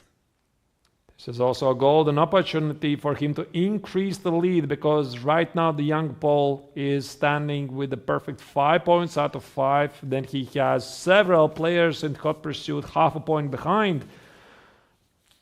Maybe I could mention them. that is already Jakub Seman, by the way, the young Pole who defeated the Latvian Arsenis Savichev. So Seman right now technically is leading the group, 5.5 points out of 6. We also have another leaderboard, Leonardo Costa, playing against Eric Gasparian. That's the game we looked at, but again, I have a feeling we should go back there at some point and check it out. Right. I think we also get moves here. Maybe we can refresh a little bit, or did we? Black has not made anything. No, I don't see any move. It seems from this angle that rook still stands on b8, hasn't budged, so to speak. Can I use this very small moment? We could do it like this. Leave the camera on, follow the action right here, because this is a very big moment, obviously, for the open section under 16. I want to check out how is doing the board number 3. I know it's a slight setback from the plans, but they are also leaders. We might not have the camera feed, maybe at least from afar. The board number 3, Leonardo Costa versus Eric Gasparian. I'm curious what is the situation there, because they're not playing on the stage. And that's why it's a bit tricky to follow them. And there they are. This is the actual situation on the board. And Gasparian, by the way, is in time scramble. But the question is, can here the young German capitalize on it? Because he has a queen for the rook and bishop, but this awfully looks like a potential fortress. No? With this pawn here, I think its FIDE has very good chances to win. And if you're going to guard the pawn with the rook. Yeah. I mean, I see some ideas giving you a lot of checks. Position the queen on g6, then play maybe g5, bishop g5, h6. I'm not sure. It really depends. I was thinking about king to get on g6, if that's possible. King to g6. Those are very far advanced career plans for your king. Might be a good idea. Queen b4 perhaps somewhere. Yeah, rook a3, king f1, by the way, is on the board, and there we see there are those players. Unfortunately, we couldn't get closer. They're not playing on the stage, but thank you for the European Chess TV who make this broadcast possible. They're also trying to find the players for you. What is clear that Costa is trying to win this? Might be not enough. 5 seconds for black, and he has to make the move. Can he take on a2? No, he cannot, because then queen b8 and queen b1 wins the rook. That's right. That's a tricky move. And rook e3. I am not sure I like this. I mean, what about the pawn on a6? If the pawn on a6 falls... But wait a second, is that even winning? I mean, it should be winning. I was wondering if even if white wins this pawn on a6 and promotes it and trades it for the bishop, is that a win? I think it is. But because there's sometimes some infamous fortress positions. I position the rook on f6 and say, do your worst. But, okay, let's not jump the gun. It's so far away. But how about queen a4 here? Yeah. Queen a4, forcing black to play rook e6. I mean, black needs to be careful not to blind the rook somewhere under some check. Costa is thinking very hard here. I mean, there's a lot of things to consider. Maybe queen b1 check, intermezzo move. Maybe, what about some king f2 quiet move first? What about queen c4 hitting the pawn from various angles? There's so many ways how you can do it, and somehow try to use the king on h7 is under attack. Visually, I don't like rook e3. There's something not right. Oh my goodness, Keti. Queen a5. Queen a5, rook e6, queen f5. There you go. I told you. I mean, it somehow felt off that black repositioned this rook away. Oh wait, it's already trouble. Because rook a2 was queen b1 check. No, queen b4 is a fantastic move, actually. It just... it was winning, actually, all the way. So king h7 already was a bad move. So instead, while black had to play a5, we checked on engines very quickly because it's very difficult, you know, to properly assess the situation on seconds. Instead, queen b4 was the unexpected opportunity, and now queen a5, it already feels that black is losing the pawn for nothing. Maybe already here, black is thinking about scenario, how to get the pawn on g4. Let's say, find a way not to blunder the rook. Take on g4. Allow white to take on a6. Give up the bishop for the passed pawn. Position the rook on f6 and just sit and duck. I mean, what else you can do? Just wait for the storm to come. I think actually that might be a fortress. But it's so far away. You don't believe it? No, I don't believe in fortress in this position. You're like Magnus, yeah? Magnus I'm far from Magnus. But no, but Magnus once said, I don't believe in fortresses. It's one of his most famous quotes. That I agree, but in this position, it's just like too many weaknesses for black, and the a2 pawn is a game changer. No, but my point is, I mean, if I take the pawn on g4, I understand it. Put the rook on f6. I understand your point, but it's still. Yeah. I'm not going to argue. All right, let's go back to the top board where we have Jan Klimovsky playing against Maciej Pinho. Again, these two games could have major implications to dollar rankings because Klimovsky could become the sole leader with the perfect Arturs, score. Yes? The time stopped for whatever reason. Why is that? The game is on, as we can see on the camera, but time has stopped. Maybe because look at this! Black actually spent 4 minutes already, down to 50 seconds from 4 minutes. Maybe because I misclicked something. I don't know. Okay, rook b5. I don't think that Diego knows how to hold this. He has to suspect he's in big trouble. The question is, what is stopping white to play c6? Looks like the most obvious move in the world. I'm a bit surprised that Jan is thinking, but then again, this is move 34. He wants to make sure he makes the right choice. Yeah, we had this angle from another side. I believe that was the angle of the second board where Jakub Seeman defeated Arsenis Savicius earlier, thanks to a better understanding after the opening phase. And c6 is played on the board, and he makes a very serious claim to remain the perfect here in Montesilvano, Italy. Now, what's going to be Diego's response? He doesn't respond. I think he doesn't know really what to do because, I mean, you don't want to give away the piece on c6 for 2 pawns. It's clearly not enough. Might equal resignation. Then again, bishop e8. Bishop e8 is your only chance because bishop c8 drops the piece with rook a8. I don't see any other move here. Here's one thing. If you push this pawn c6, the pawn on d5 will be then under attack, right? So let's say we go bishop e8. I think you have to do it. I don't see any other move. Yeah, let's do it. Bishop e8. No, he sacrificed a piece. I think it's equal resignation. Knight c6, d takes bishop c6. No, this is dead loss. These 2 pawns mean nothing here, and I think also this is good news for Klimovsky because, I mean, with 2 pawns here, moves like rook a7, I don't see here black saving this ever. Yeah, I understand, of course. I mean, I don't want to, again, criticize Diego's choice. His position already is very bad. Maybe he had to try this bishop e8, but things apparently are pretty bad. I mean, maybe there was something immediate like rook a8, king f7. Oh dear, rook a7, you can't get the take on d5.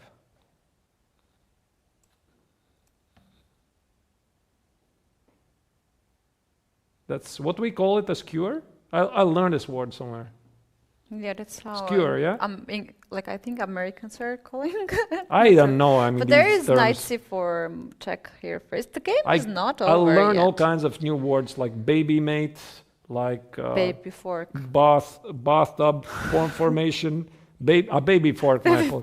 Baby forks. Not baby mate. Baby. Not baby, mate, baby part. Okay, in the Salvatore wins. the game under 13. The first board has been ended. The rating favorite won his winning game.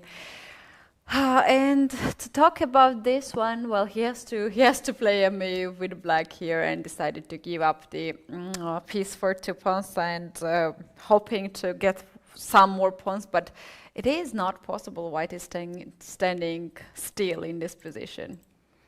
This game is about to finish. Yeah, and you can see 39 move, last move, bishop d8. This is it. This is it. And here, of course, Jan is going to remain a gentleman. He's going to wait for the opponent. Usually, by the way, I like these moments when you feel that your opponent is about to resign, right? You feel he's hopeless. You don't run away, right? You don't Where want to you leave run, him. you just... I know that some people are doing this. I mean, No, it's like they make the move, then they run away somewhere, right? You know that there's going to be resignation. The moment you're winning, you enjoyed every moment. You're sitting down and waiting your opponent to resign. But we can see Diego, he doesn't look so, into the game anymore. He knows that he has very bad position and not even any theoretical chance to draw the game. What can be the theoretical draw? In fact, it can be if he can trade everything and he has bishop versus 2 bishop. That can be a draw. But that's too far. Okay, so the game continues, couple of moves, but I think that, no, this game is over officially. I think he's waiting for one more final move here just to make sure he's getting to second time control. Okay, more moves continue, but we are not going to wait to see, I guess, the Spaniard to resign. You see here Klimovsky tries to play as quickly as possible and say, listen, I've got this. I've got this. You have no chance here, so he still sits there. Yeah, you see, he's like, I'm winning this. I'm winning this. Yeah, I think that's the moment when he realized, oh man, I have Now the game continues. 6. All right, let's select another game. I might have 6 out of 6. And during the game, you don't very often think about these things unless you have the moment to relax a little bit. I suggest to go back to under 18 board 2. We have that game still in progress and check it out. That's it. White, I guess, is just... Oh, wait, is he winning though? Wait. Is the Lamparty actually winning here against the Hungarian Agustin Juhász? Because if I play here... I mean, what about what I'm talking about? Just play g5. Seems to be a draw. Can I even make any progress? It's just a draw. And Jan Klimovsky won the game. He is the player with 6 out of 6 in the open category under 16, and well done. Yeah, fantastic. I mean, at this level, where everybody's so good, very often underrated, the best players in the world, to beat them with a perfect score, this is absolutely incredible. So Klimovsky continues his absolutely dream run. In the meantime, Ilan Party's game against Juhász Agustin, I think it's heading for a draw, and it also means that in the open under 16 section, we are going to see a matchup tomorrow between Jan Klimovsky and Jakub Seeman, 2 Polish players. They're going to fight out for maybe the World Championship title in the under 16 section. That's right. That's right. Let's go forward and check out more games in progress. We have not checked the girls section so far. Maybe some of the games are still in progress. Here we have the game of Yelizaveta Krebenshikova versus Martina Vikar. It seems here the time control is over and they have safely reached the next phase. Can I switch very quickly, see if there's some drama? Potentially time scramble? Yeah, sure, let's do that. All right, just very quickly see. Move 40 also in the game of Vuroshel against Ksenia Balabayeva, where things have complicated suddenly. I think we're going to go back with this game. Something happened here in time scramble. Then we have a game of Chukia Wang versus Alexandra Shvedova. The game still continues, but the Chinese player has a technically winning position. So no changes here. Then we're jumping to the game of Anna Shukman versus Bozhena Pridubna, girls under 14. I think it's official to say the time control has been safely reached. But I want to go back to this game. I know I'm jumping now a lot. I want to go back to this game of Burashel against Ksenia Balabayeva, because what is this? Remember, White had an extra pawn. I mean, we are here, when was this? Here, right here. Remember this situation? White had a healthy extra pawn. Black king was weak, and a beautiful position. And this is where, Keti, you were suggesting, I think it was here, where was this? You were suggesting queen b3, queen f4. Now what happened? White played queen b4. Bishop c8, bishop c2, king g7, here, rook d7. Okay, she wanted to do the same, but not with the 10 piece. So this was a time scramble. That's why, yeah, the things went wrong.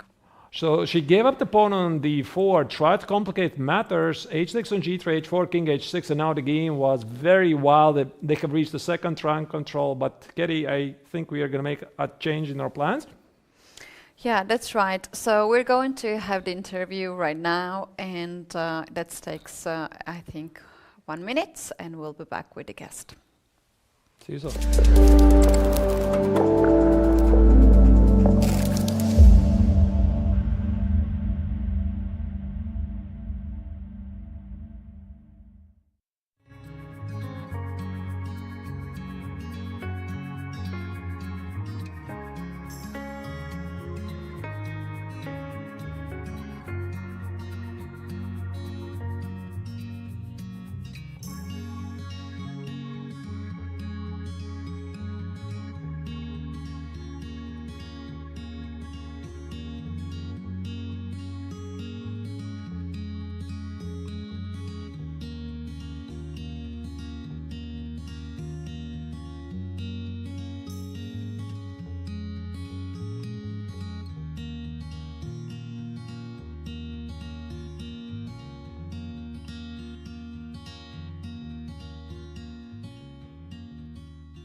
Coming back at the FIDE World Youth Chess Championship 2023, we have in the studio a very special guest, the sole leader under 16 with 6 out of 6, Jan Klimovsky from Poland. Jan, congratulations for the great game, and thank you very much for coming here.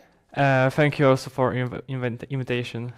All right, Jan, we're gonna bring up the chess board right away on the screen, and maybe we can start to analyze the game. And if you can tell us what was your first move choice, do you usually play c4 here, or it was some sort of special preparation for today? No, I usually play c4, but also d4 and e4, so I play many different lines. But I like c4 because it's a very positional move, and I like to just play with a slightly better position. So that's why I chose c4. So my opponent played e5. That's what I expected. And then I played knight c3, knight f6 here, and e3. I played this. It's the first time when I play this. I played second 2 times e4 before, but now I knew that probably my opponent will prepare on e4, so that's why I choose e3. Right. And then bishop b4 is the main line, queen c2 takes, queen e7, it's all normal. d4, and now, so usually white plays a3 here, and only then d4. But I played d4 immediately, and now the problem is that now black can play also knight e4, queen d3, takes, and now castle. And the main idea of this line for white is that here after queen b4 I can play king f1. Okay. And I don't have a castle, but I have a pair of bishops, so it should be a slightly better or just equal, but I prefer white here. But my opponent played e takes d4, I took, he took, and now b6. Okay, bishop d3, bishop b7 castle, and now d6.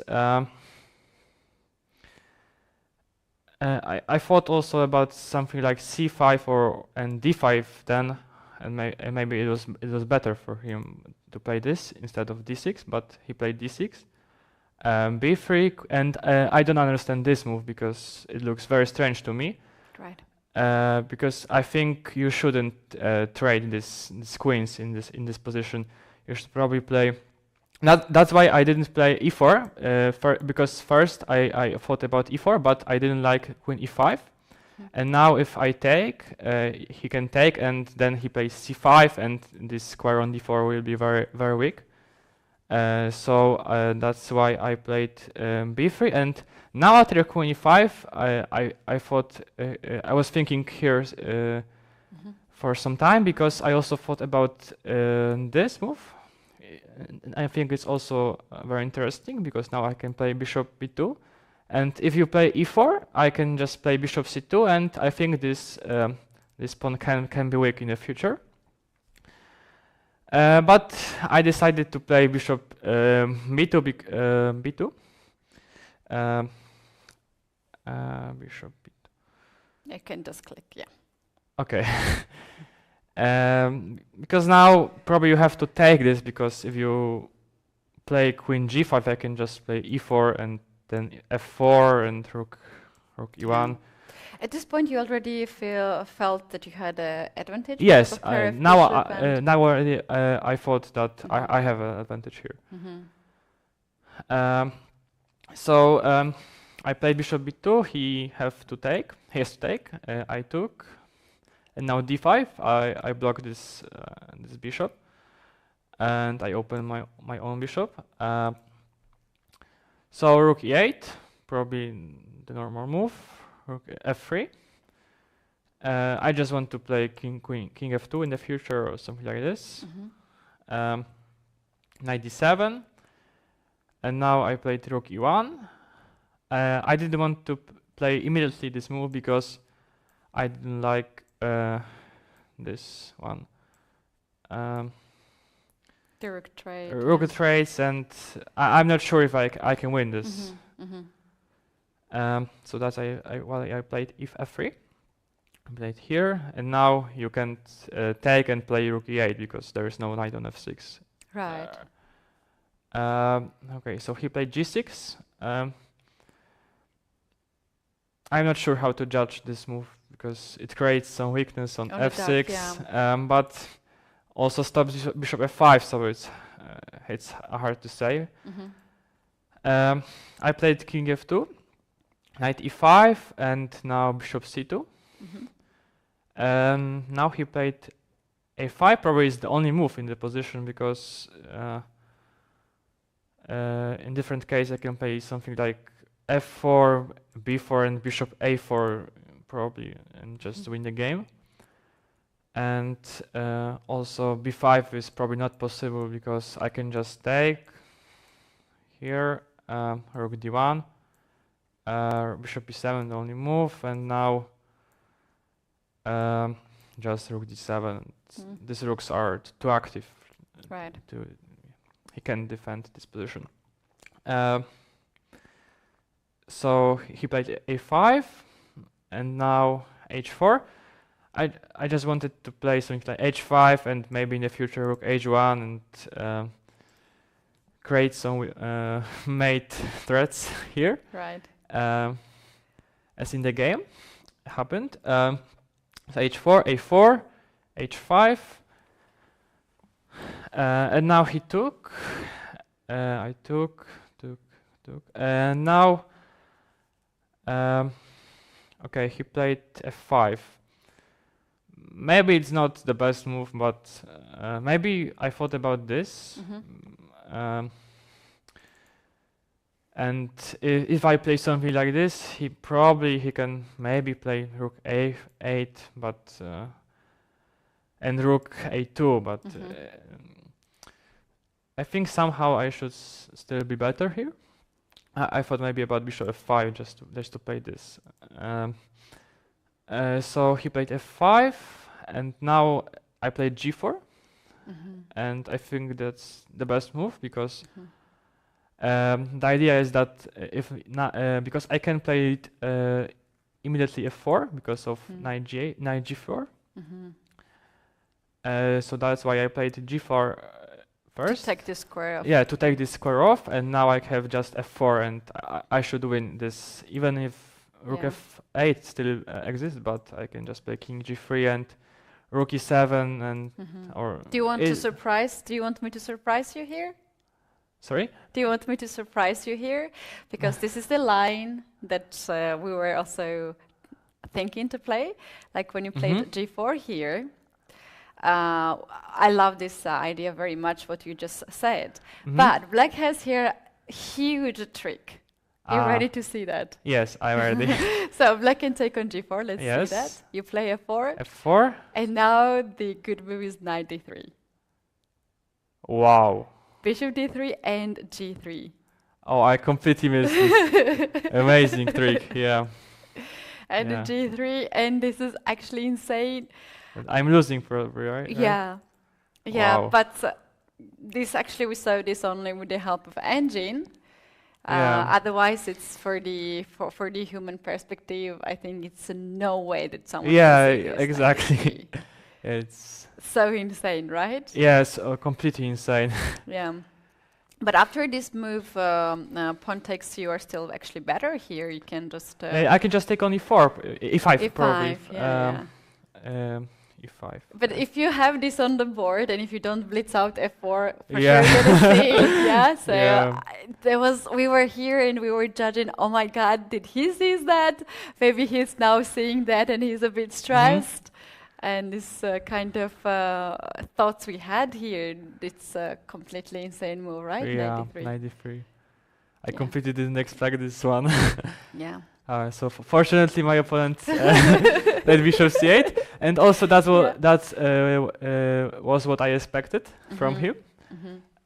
Probably he played this very fast, right? Yeah, yeah, he played very fast. So now, first I thought about this, but he can just took, and I'm not sure if I can win this because there's just king f7 probably, and now there's some knight d3 checks, and I didn't like this. Yeah. I wonder, you had a chance to include h takes g moves. What was your judge there? Why you played g4 right away and not to take the pawn on g6 and open the h file? What was your I played g4 first because I saw that I can always also take on g4 in the future. Because, for example, even if this line, if he took, I also thought about just this, and I can always include this move. I don't have to be in rush. Yeah. in rush, right? So that's why I played g4 first, and then after, now I took, and rook h1, and so now my idea is just to play rook h6 and attack this pawn. So that's so he played rook f8, g5, and knight f7. Probably he has to play this because in different case I can just play rook h8, rook h6, knight f7, bishop f6. But now the problem, of course, is that his pieces are very passive and he doesn't have any moves. Okay, just I think after this I can also think about this move, because now if you take, I can play g6, and my next move is rook h7.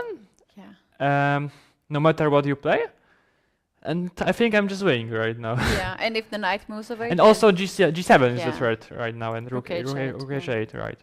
Wow, that's nice. But unfortunately played this. Rook a1, rook c8, and now before, I think I should first play just king e3, because I to be honest, I missed this knight e5. And now I have the problem because I can play bishop b3 because just knight d3 and knight b4. Maybe I'm probably still winning there, but I am a pawn down, so I played c5. He took, and rook b8. Yeah, and now I was a little bit worried because there are some tricks like rook b2, or some bishop b5 moves right now. Have you considered here c6 move? C6, yes, I thought about this, but I thought that you can just play rook b2 still. And if I take, the main idea is if I take here, you can just take this bishop, not this. And after king g3, you can play bishop e8. It's still probably the horrible position, but you don't lose immediately. Yeah. So, but I played king e3, and now the threat is c6 or rook a7. He played rook b2. Okay, bishop d1 and rook b5. After bishop b5, I can probably just give a check, king f7, rook a7, and just take this pawn, this, and win the game. After knight c4, I should have king f4 just winning. But he played rook b5, rook a8, king f7, and now c6. And now he took, but probably okay. It's just lost probably already for him, because after bishop e8.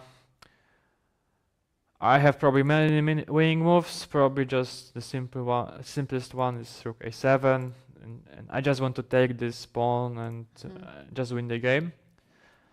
So he took, and now, fortunately for me, I can even already take this pawn on c7 because of rook c8, rook b7, and bishop d8, and it's winning. Yeah. That's just winning. Yeah, it was very nice and very convincing game. We also remember one of the first games where you sacrificed the queen. That was very impressive game as well. You seem to be very well prepared for this tournament. Did you had any special training camp before you came here? No, I played a very good tournament in Croatia. But I prepared like always. I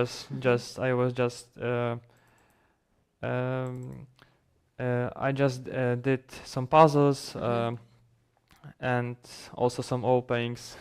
Okay. So nothing special. Okay, so you suggest to our viewers who are watching and are really liking your games to work on puzzles more, to be very sharp, right? Yeah. To talk a little bit about the other rounds, in the same section as you are playing, there is another Polish player, Jakub Szyman, who played on the second board. And if you can tell us a little bit about your relations with him, are you friends? Yes, we are friends. We spent a lot of time together, and we also are in the same room on tournaments. Wow. On this tournament, unfortunately not, but Okay. on many tournaments we are in the same room. So Okay, so you're really good friends. And I even heard that you guys are having a routine that you are running together in the evenings. Yes. Tell us more about how you're spending time here with the whole team. So in the evenings we are running, and also before the round we prepare for the round, or we just spend time together and talk. Okay, wow. And tomorrow is a day off for everyone. Have you already planned to do some activity, or it will be just a day off for you? No, I haven't already prepared, but probably I will go swimming to the sea, or probably I will go swimming or just spend time with my friends. All right. Thank you so much for coming here and share all your thoughts of today. That was so impressive game, but I have to admit that I had my favorite day when you sacrificed the queen. That was also very nice. And yeah, I wish you all the best, and I hope that you will come back once again in our studio. Thank you very much also. Thank you. So we had here the sole leader of Open Under 16, Jan Klimovsky. Guys, we're taking now a short break and we'll be back with more chess games.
Coming back at the FIDE World Youth Chess Championship 2023, we do have some of the games done already. For today, this is round 6, but some of them are in progress. In the studio, we are Keti and Arturs, and we are going to show you next game. And Arturs, what is this game? This is one of the leading boards of the open category under 16. Of course, all of us, we just saw the amazing Jan Klimovsky from Poland here with us in the studio explaining his victory over the Spaniard opponent. But there's more, and the third board in the under 16 section faces one of the leaders of the event, which is Leonardo Costa, who has right now 4.5 points out of 5, and he is playing against Eric Gasparian. And Leonardo and Eric, they have 4.5 points each. So essentially it could be 5.5 points, or maybe it's not yet official that indeed it will be Jan Klimovsky who faces Jakub Seeman. According to colors, I think so, but it also might be Leonardo Costa with 5.5 points if he manages to win this. And right now, Keti, I think that the young German is well on his way to win the game. That's right. It's not maybe so unrealistic to win this one with queen and the passed e-pawn, which is already on the 6th rank. And for the moment, rook on c8 is hanging, bishop on b6 is hanging. Only move that can save both of these pieces are rook to c3 check, which we had already played here. And now after bishop to e3, there is move a7, a8. So black has to give up the piece for the pawn. And we had a discussion, is this a potential fortress if black somehow manages to put the rook on f6? I think with the pawn on g4 live, it's not a fortress because white will be able to make a progress. Or I try to imagine some scenario, let's say black positions the rook on f6, we position the king closer. Also, one thing that black needs to watch out is a potential queen sacrifice entering a winning pawn endgame. I think it's technically winning here, but of course the Armenian is going to try his chances. Indeed, he will try his best. The last moves, what we have here is... Oh, I think I closed it. Queen b4. Okay, that's actually very interesting. White is chasing first a rook. I love this move, actually. If you go rook back or anywhere else, queen e4 wins the piece. This is actually what white is doing, very, very clean. Instead of going to the end game where there is a possibility of checks, draw, he tries to win it more clearly. I think we're about to see a resignation right here because Costa found a very nice way to force black. There you go. That's a resignation on the board. I mean, what we didn't see is rook c2 check, king f3 apparently, and the bishop, if it moves away, then black loses the rook. So the point of Costa's move, queen b4, was to position the rook on the white color and then win the rook. And with this victory, the young German also joins the hot pursuit, the leader with 5.5 points out of 6, and it's still not official what the next round pairings is going to look like. No, we don't know that. We're going to know it very soon.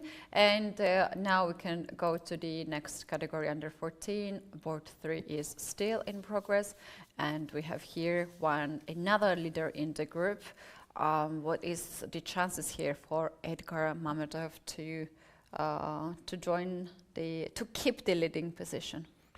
Right. So in this group we have, how did the game of Kham against Lepich finish? I did not check it. We are going to go back to the leading boards to check it out, but I know that Sava Vetokhin beat Nicolas Perosa, and Edgar Mamedov also is one of the few who has 4.5 points out of 5. He tries to capitalize on this. However, this particular position, I don't see how either of the sides wants to make any progress here. It's a slow game, but the position is essentially locked and the key is thrown away. All right, well said. So we know more or less what is happening in this group category, and now it's time to go to the game which looks the most exciting at this moment. Anastasia Kirtadze against Zarina Nurgalieva. board 2 under 14 is the sharpest at the point. The main meal, so to speak, after the appetizer, because this particular position is oh so sharp. Speaking about these two players, how they're faring so far, They're leaders. They're the leaders. I mean, That's why 4 they and a are half playing points. the second board. But let's talk a little bit about the chess part here. It is black to move. White just played bishop to d4. Black is in very deep thought. Who is better? Because we have pawn on a2 and c3, but somehow to me it looks that white has more pieces on the board. But I think we're missing some moves from the relay. So here we see Zarina is very deep in the thought, because according to the official transmission, black has run out of the time, which I don't think is the case. I'm going to simply refresh maybe this. Sorry, I'm going to go back here a moment. Otherwise, there's no way we can... Now it's still the same. Still the same issue. Apparently something has happened here. The thing is that they have reached 40 moves, so maybe black is just taking his time, her time. We can zoom the board to double check what's the position. I think there's more moves. I definitely don't see the bishop on d7. Let's see. Yeah, you see it's already a change. It's clearly moving forward already. The white knight is an f5. So after the bishop d3, the bishop on d7 has disappeared. Into thin air. I'm not sure how exactly. I guess there was e5, e6 push. And the black gave up the bishop. Oy. But we don't have those moves, because we're not receiving any moves here. This was potentially a very exciting game. We didn't see this during the time scramble. You didn't see this during the time scramble. I mean, look at this. I mean, there's a race of the pawns. Nurgalieva was very aggressive for the queen side. Kirtaze was... We don't see that on the screen. Oh, all right. Yeah, there you go. Fixed it. So it was Nurgalieva who was pushing forward at the queen side, and it was Kirtaze trying to remind black that your king is weak. Look at this, amazing structure. Bishop h6, a2, rook a1, absolute fireworks on the board. You just sit there and enjoy the game. Wow, white is in full control in this position, what we have seen so far. Bishop to d3 is the last move we received. I mean, very high-level game.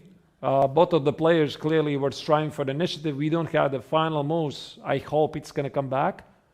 Shall we observe some other top boards and go back here? Hopefully it's going to resume. Let's move forward. Rachel Wu against Ksenia Balabaeva is still in progress, and this game has turned the tables. And now we can see that black's king is getting even more active, and black has extra pawn on h4. I would say that this can get really dangerous for white. Like for instance, if we take now the pawn on d4, shall we see that on the board? Rook d4, rook d4, rook d4. There can be some really annoying rook e2 moves. Precisely. Bishop is hanging. I want to play rook to g2 to give a check. I want to take rook b2, rook a2, and there's also h3, h2 coming on the way. That looks scary to white. But what else you can do if you don't take the pawn on d4? That's a fair question. I think we're also missing some transmission here, unfortunately, because white's clock has seemingly run out. And I think this is still the other video feed. This is the previous game. This is girls under 14. There you go. This is the one that's Rochelle Wu on the left. And can you make it what's happening on the screen there? Yeah, the pawn is already on f7. That's interesting. We are actually zooming closer. And bishop is on c2. Rooks are traded. Is this game, again, under complete control for Balabaeva? Because this game has been up and down event, essentially. Because remember, we we're looking at this position before the time scramble. Yeah. And Rochelle had extra pawn, a weak king for the opponent. Should be technical win. And no. But they are reaching another time scramble now. I see that black, in fact, has less than 10 minutes on the clock. And the pawn on f7, I mean, how do you stop it? Yeah, how you stop king g7? Bishop b3, rook f1, rook e1 ideas. The pawn on d3 She's is going for that, nowhere. king g7. All right. Bishop b3 has been played very fast here. I think here things are definitely not clear. We are not getting maybe d3, d2. Black can also just push that pawn. Maybe black has to think to somehow get the f7 pawn, but this is a chance that I'm sure Rochelle appreciates to have on the board. Can we try to replicate this? How did this happen? Yeah, it's going to be quite difficult because subs like 5-6 moves in. Yeah, we don't know for sure. Rook g2 check. Oh no. So it was. Wait, king is on h. Where is the king on g2? On g7. I'm not even sure how to replicate this. The pawn is on d4, Artur. I think. Oh, We cannot take that. We cannot take that what back. I'm doing? Okay. So the pawn is there. How do I even replicate this? Rook g2, king h6. Rook g2 is under attack, by the way. Yeah, I know. We are trying to get there. Yeah. Rook g2, yeah. king h6. And where did the piece? Then we trade the rooks. Okay, this is not going to be very legal. King, rook g7. I'm not sure how to even put this. King. Where's the king? Bishop is on a6 actually. So bishop a6, king g2. This is awkward. King h6. Where's the rook? f6. Where's the black rook? It's on d6. Yeah. We're reaching f6. Rook d8, f7. Although in a very awkward way. We're missing one move. Very awkward way. Oh my goodness, this is so bad. Okay, I'm not sure. This is not appropriate. But okay, I mean, we just want to show you what's happening. The actual position, right here. This is the position. There we go. Well done. Clearly, this is not how you get there. This is not how the players got there. But all right, now that we are here, what do we make of this?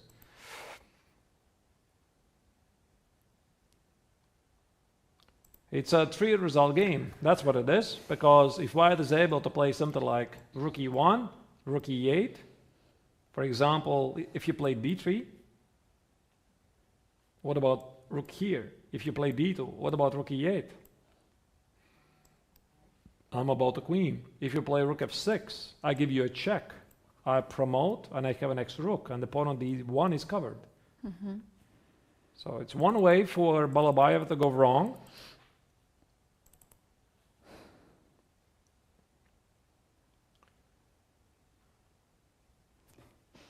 So she's thinking, and while she's thinking, let's select more games. There's also the top board of the girls under 18 category, where Yelizaveta Hrebenshkova is playing against Martina Vikar.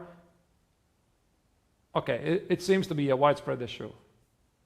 So White has an extra pawn on a file, but the bishop on g2 is not the most active piece here on the board. I would predict that what we have right now on the board is fine situation for both. However, the time has not added from on the clock.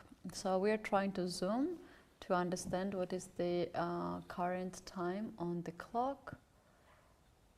And also the position is quite different. So I suggest to go full screen so we can see the games close up.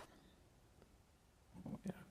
All right, there we have 8 minutes for white, 13 for black. And position is very close what we had on the board. Yeah, not much has changed. White has kept her pawn on b5. There is no progress. White has an extra pawn though, by the way. It is a double pawn. I didn't even notice this at the very beginning. I said it. You said it. I didn't. You don't listen, you I don't didn't look. listen. Arthur! I didn't listen. All right. Aw. Okay. Yes. My bad. It's a double pawn, but it's extra pawn, but it's doubled, and somehow black's pieces are so active. The rook, knight out there. We can agree that Krebenchkova is playing for the win, right? And here, Martina Vikar is trying to hold on. The situation in the group is that both of them have 4.5 points. It's a group of 5 people. By the way, also the second board, Girls Under 18, is being played right now, where Rochelle is having this crazy endgame versus Ksenia Balabayeva. So we don't know yet who will be Wait, but there's one leading. result. I believe Ayana Alkhverdieva beat Anna Zhurova on the third round, third board game. Oh, we missed this one. So We this is missed girls under this. which? Under 14, the first board. Let's just zoom, full zoom, so at least we can see the Girls result. under second board, you mean? I think we have the king in the on e4, so that means white won. It's this game, yeah? Yeah. Anastasia Kirtaze from Georgia, she took down the rating favorite Zarina Nurgalieva.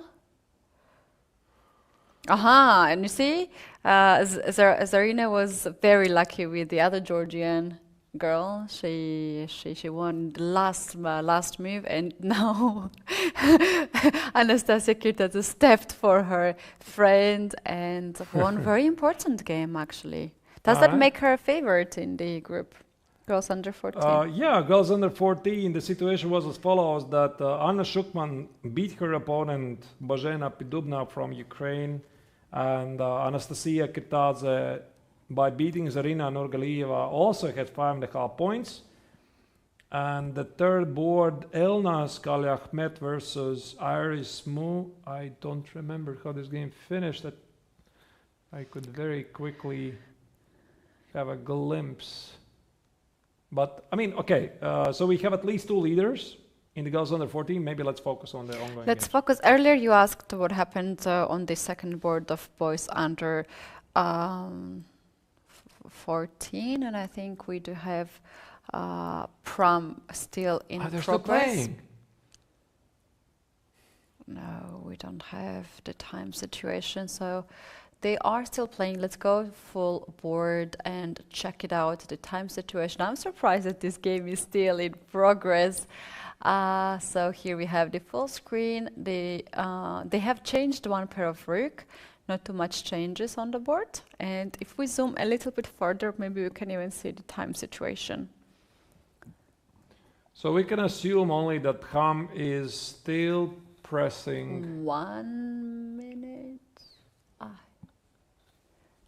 11. Yeah, more. 1 minute and 57 seconds against 11 minutes. I wonder how far the zoom goes, really. This is the closest we have seen so far. It. 157 for us who don't get. I have need a very this good camera eyesight. in my neighborhood to check out what is happening. Oh wow, this is so nice, nice vision. What we have here, 1 minute for white. It was black was struggling on the clock earlier before the time pressure, and that also shows how uncomfortable white feels in this position. All the pawns are on the light squares, as the bishop is also on the light squares, but still the pawn on d5 is extra, and it is well protected pawn on d5. I think we just got updated the results. Apparently this issue with the PGN's not updating has been fixed, at least here. This game is live once again. And what do we make of this? Objectively, okay, white is in time trouble. It's black to move, and black can basically capture the pawn on h5, yeah? Yeah, I guess. d6, rook d2. d6, rook d2. All right. Looks pretty tense still.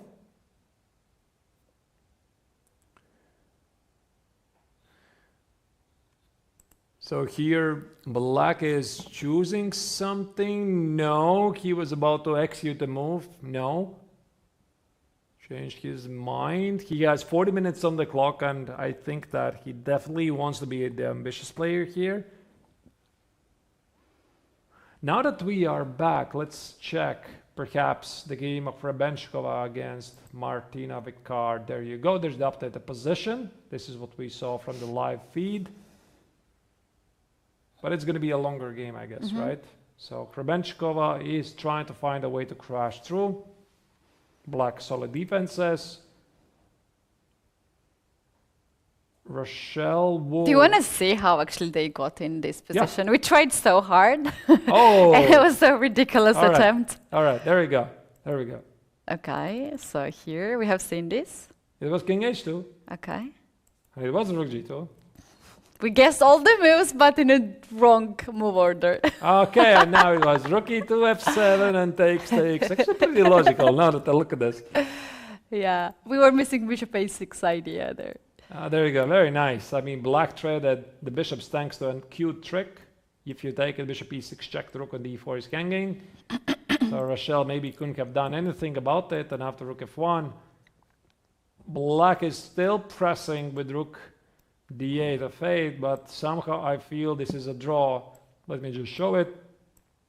Take it, Rook F8, opponent F7 is gone, but also I think that opponent D4 is not long in this world. Black is one tempo short. Yeah, Arturs, can we try King to F8 to block that pawn and keep the Rook on D file, like here? That makes perfect sense. King takes, H4 I assume. Take. D3. King G3. D2. D2 is going to be the same. Rook to D1. Takes here, here, here, here. Yeah. No, Takes. Control. All right. So after our roller coaster game, this leader fight between two leaders in the girls under 16 category, my apologies, girls under 18 is getting to a draw, most likely. What else we have to follow? I guess go back to this game, which could be potentially the most exciting game of the remaining. That's actually very interesting. Black gave two checks, Rook to C1, Rook to C2, and White's king is approaching to D file. These checks might be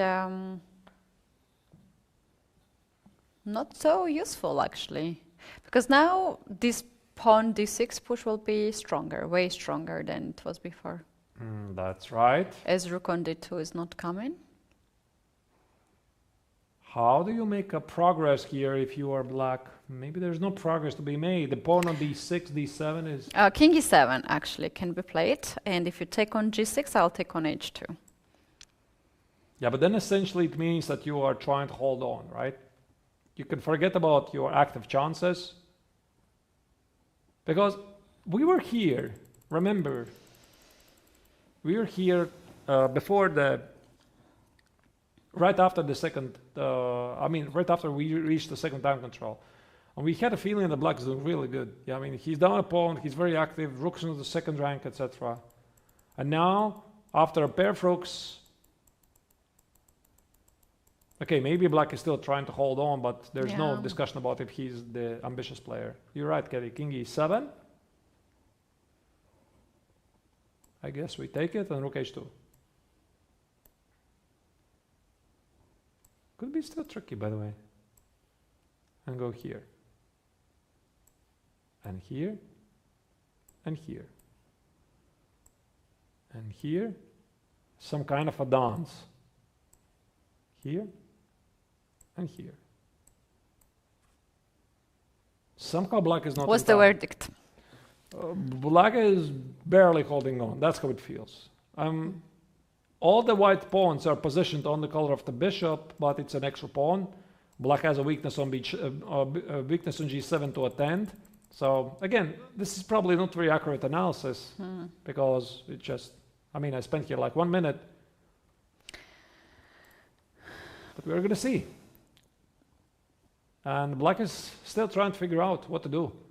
Yeah, black has a very comfortable 10 minutes here, and white meanwhile has 2 minutes and 30 seconds. So white has converted more time on the clock.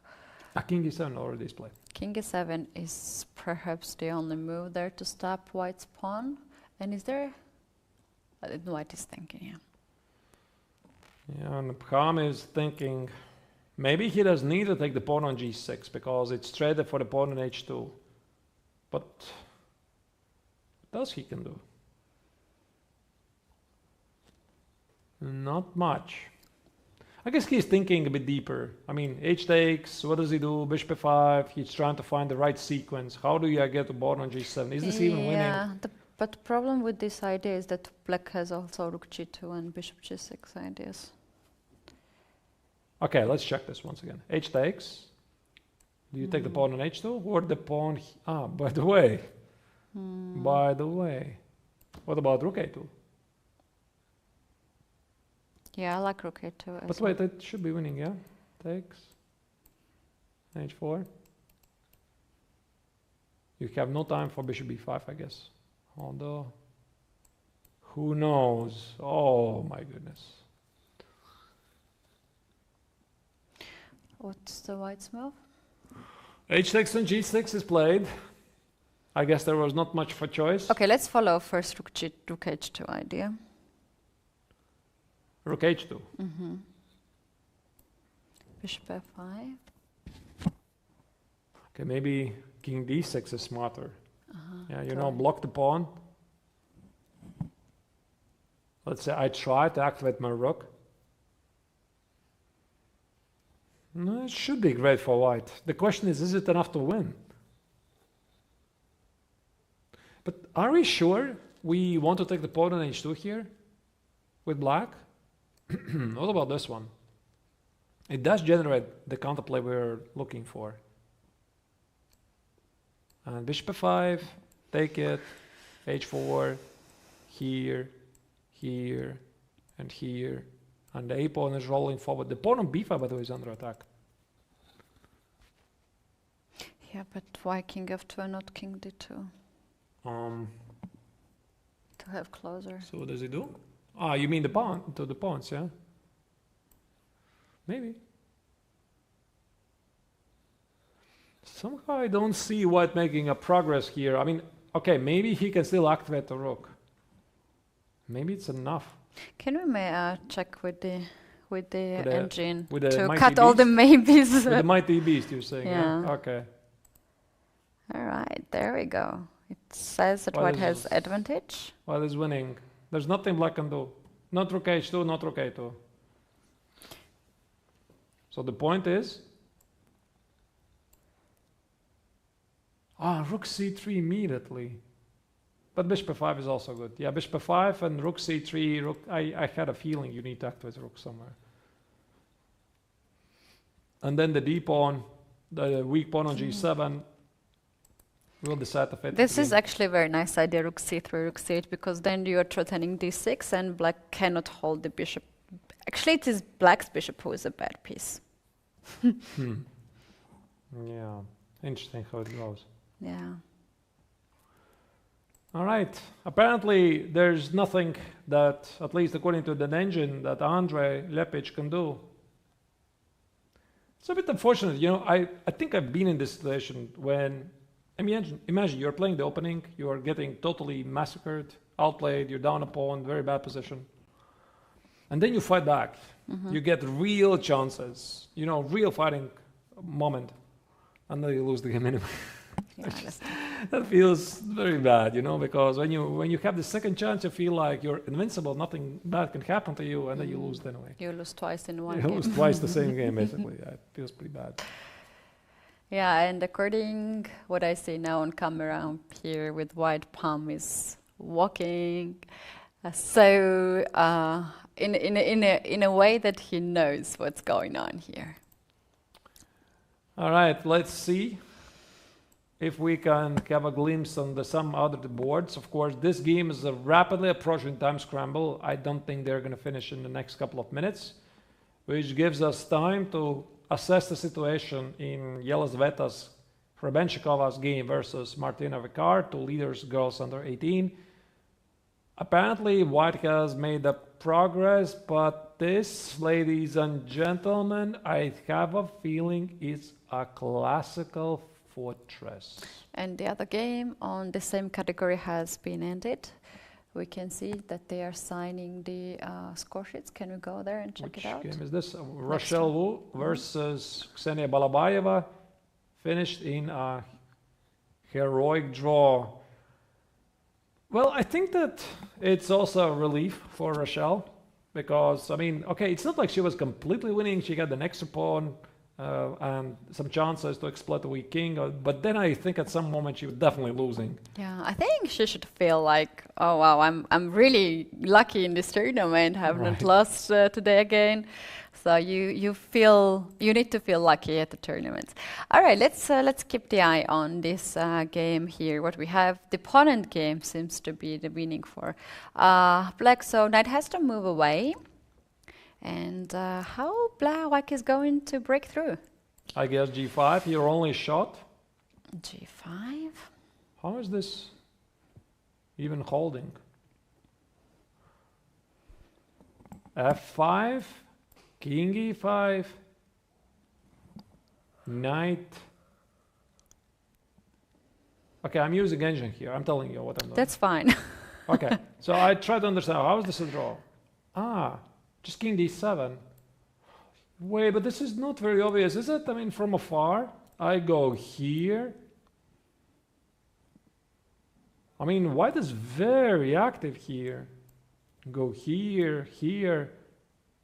Knight e8, this magical knight somehow keeps things in control. But wait a second, you miss one shot here like this, or even the same sacrifice on f5. Try to figure out these things. Not clear at all. Was a time situation here for black? The time can play a big role, actually. It could. I do not have information. I only have this. 4 minutes against 6. 3 minutes. 3 minutes. For black. Yes, and 6 for white. By the way, f5 also is a very human move. f5, g5, f4, g takes, king f4. Looks very good. King d6, I guess. G5. How is this even a draw? I don't understand. Oh my goodness, engine says king e7 is the only way to draw this, allowing g6.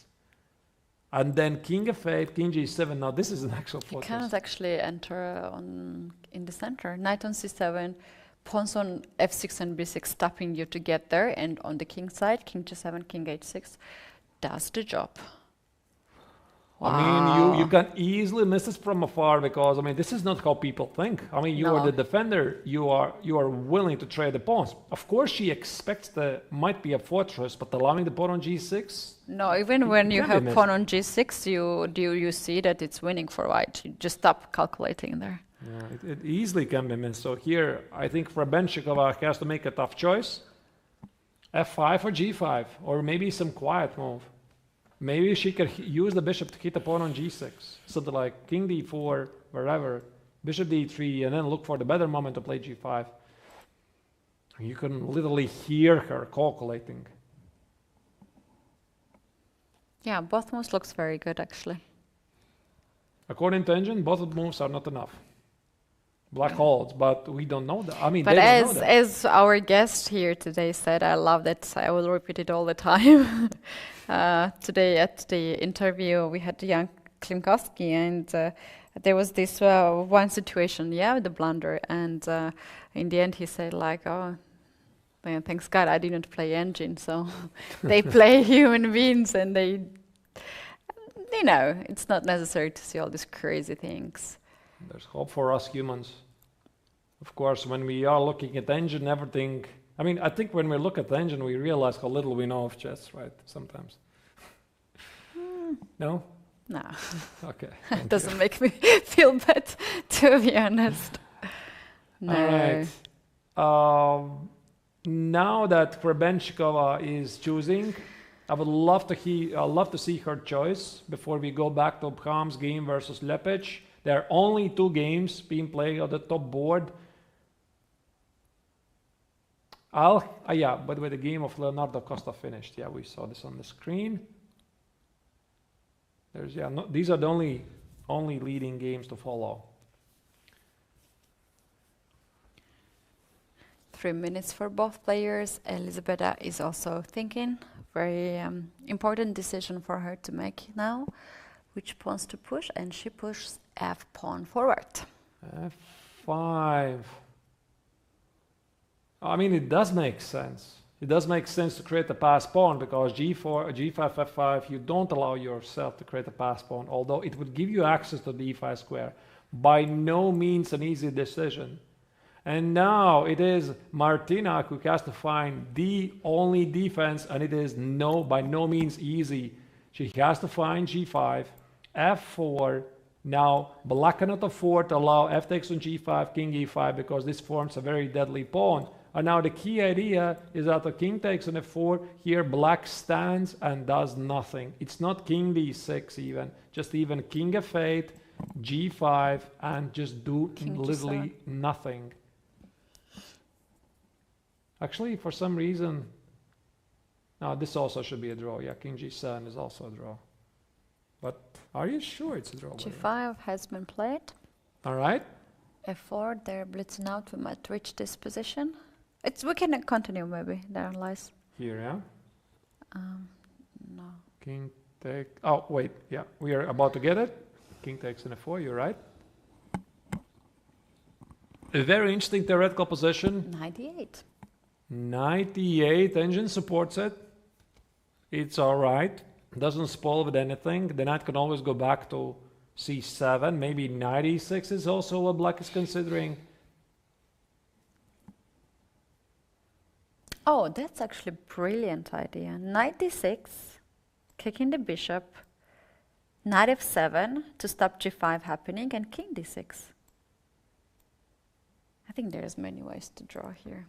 Maybe. I was also thinking, Keti, G5, take it, and even put the knight on F6 and knight on D7. And then walk million moves here and there. Yeah, so indeed, Martina Vicar appears to be still in control. Maybe let's jump to the game of Palm versus Lepic, where white has made some progress. The rook is on G8, the pawn on G7 is under attack, and we might enter another rook endgame. Another rook endgame. We have with a lot of pieces on the board, and the white right now is attacking the pawn on G7. Black struggling to find here the move. As bishop on D7 also hangs, and he takes on F5 and then gives a check on E4. Rook E4, smart check, I like it, because now black is threatening to give checks either at the E file, F file, or D file, meaning collect the pawn. But Artur, the King F6, the engine was saying it's a draw. Yeah, but why? I don't necessarily understand. There's rook F8, King G5. Ah, meaning... You're stuck with F pawn with the king. Rook F7. I thought I'm winning this pawn, but then I'm losing the pawn on F5. And now rook A4. And then rook A4 collected. Wow. Okay. But black has no time here. Yeah, like he has no time and he's tired. This is round 6. The games already have reached... How many hours is it today? This is almost 5 hours. Almost 5 hours. Definitely this is tiredness and nervousness and everything together. But rook E4 itself, I think it's not a bad move. I like this move too. And here the Vietnamese champion has chosen to play King F2. Now maybe black can still play King F6, although this is a waste of a tempi. The rook was better standing apparently here. Looks pretty much the same to me, to be honest. Maybe the white king is slightly closer. What happens after rook F4? Rook F4. I guess some King E3. King E3, rook F5, rook G7. I think you lose the pawn on B6 as well. Rook F7 or? Oh, this is cute. Rook G8 and G7. Rook G8, it's too... You can't too avoid... Cute. Too cute, yeah, too simple. This is a known trick from rook endgames. But if not rook G8, is there any other move? Yeah, I guess rook b7 also is good. Pretty clean. We might see that. And by the way, it is happening, and he gave this check on f4, and now the engine says you are losing here precisely, I guess, because of this reason. Rook takes on f5.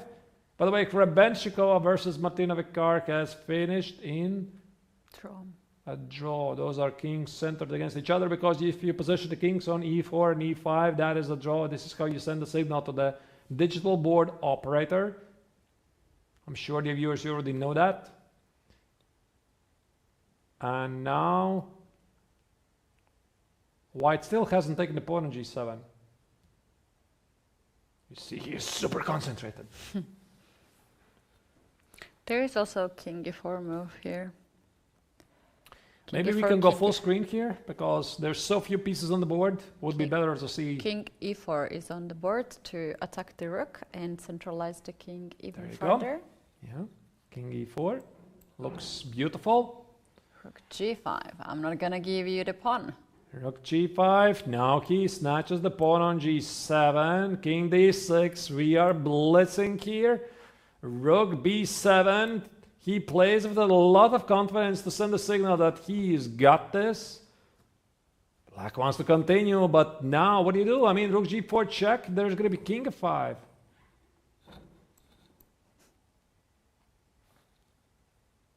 And I think that king f5 is about to follow. Maybe king f3. What's going to happen?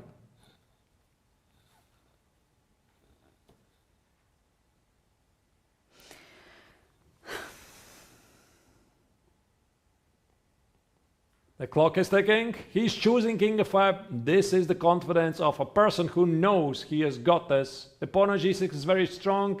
They're reaching for another score sheet, because this is move 60.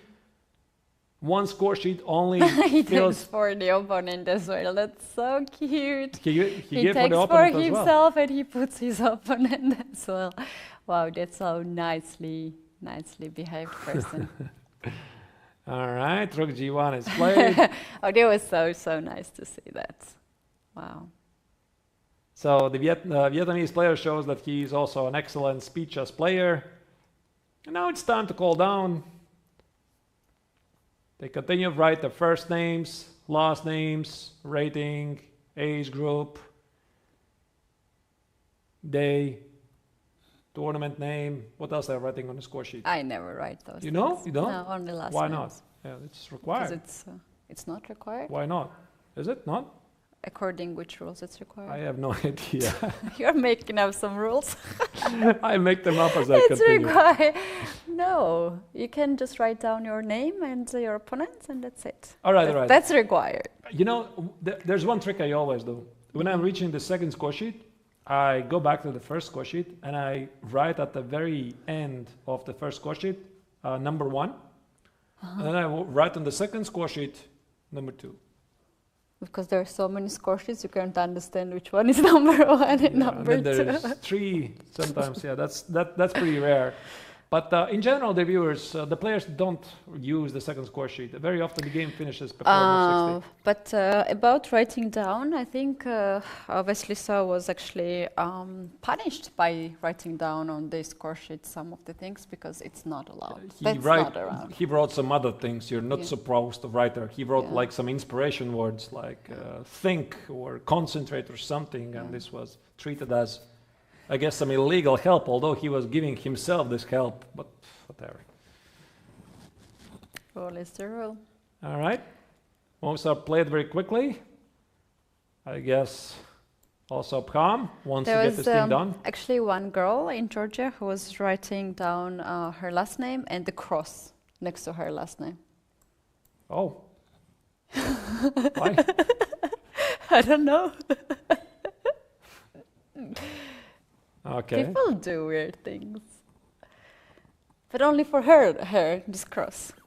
And I was always scared to do cross on my last name too. It's like a scary thing. I mean, the only thing I'm extra writing on a score sheet is sometimes, you know, I'm marking moves which I have thought for too long. For example, I've spent here like half an hour And then I want to investigate it after the game. Why I spend so much time on market, especially, but then I never investigated anyway because I forget it. Yeah. So it's very good intentions, but never materialize really.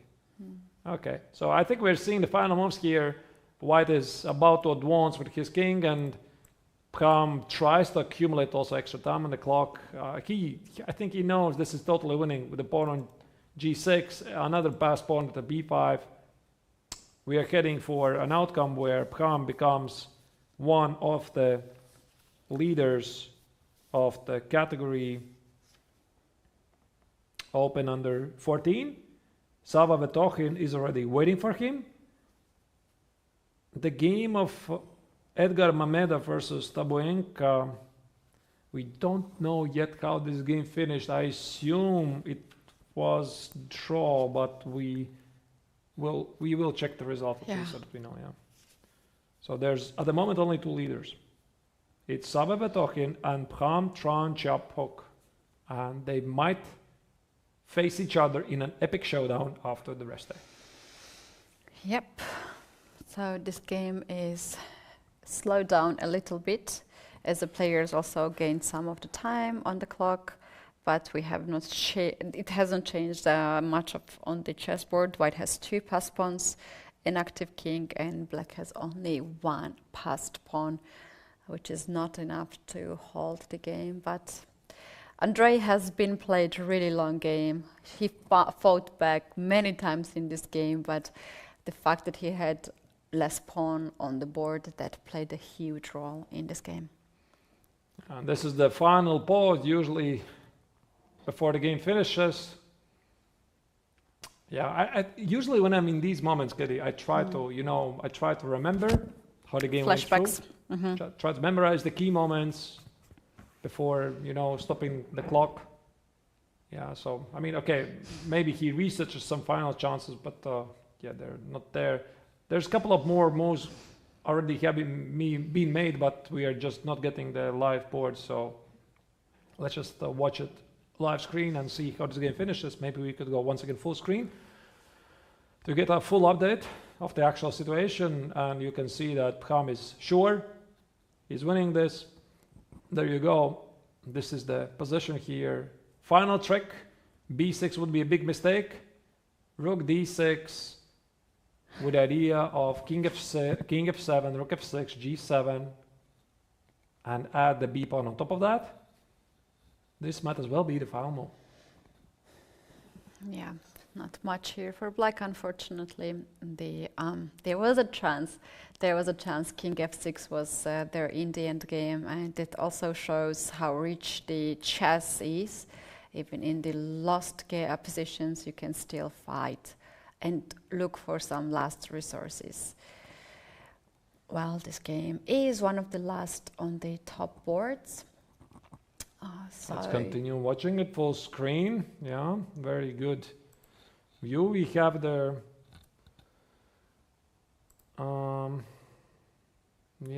the game of Mamedov versus Taboenka. We don't have an update. We don't know how this game has finished because the transmission gave out for some reason. There's been some blackout. Now we're seeing the final moves here and forming of the leader. There you go. There's the resignation on the board and major victory by the Vietnamese player.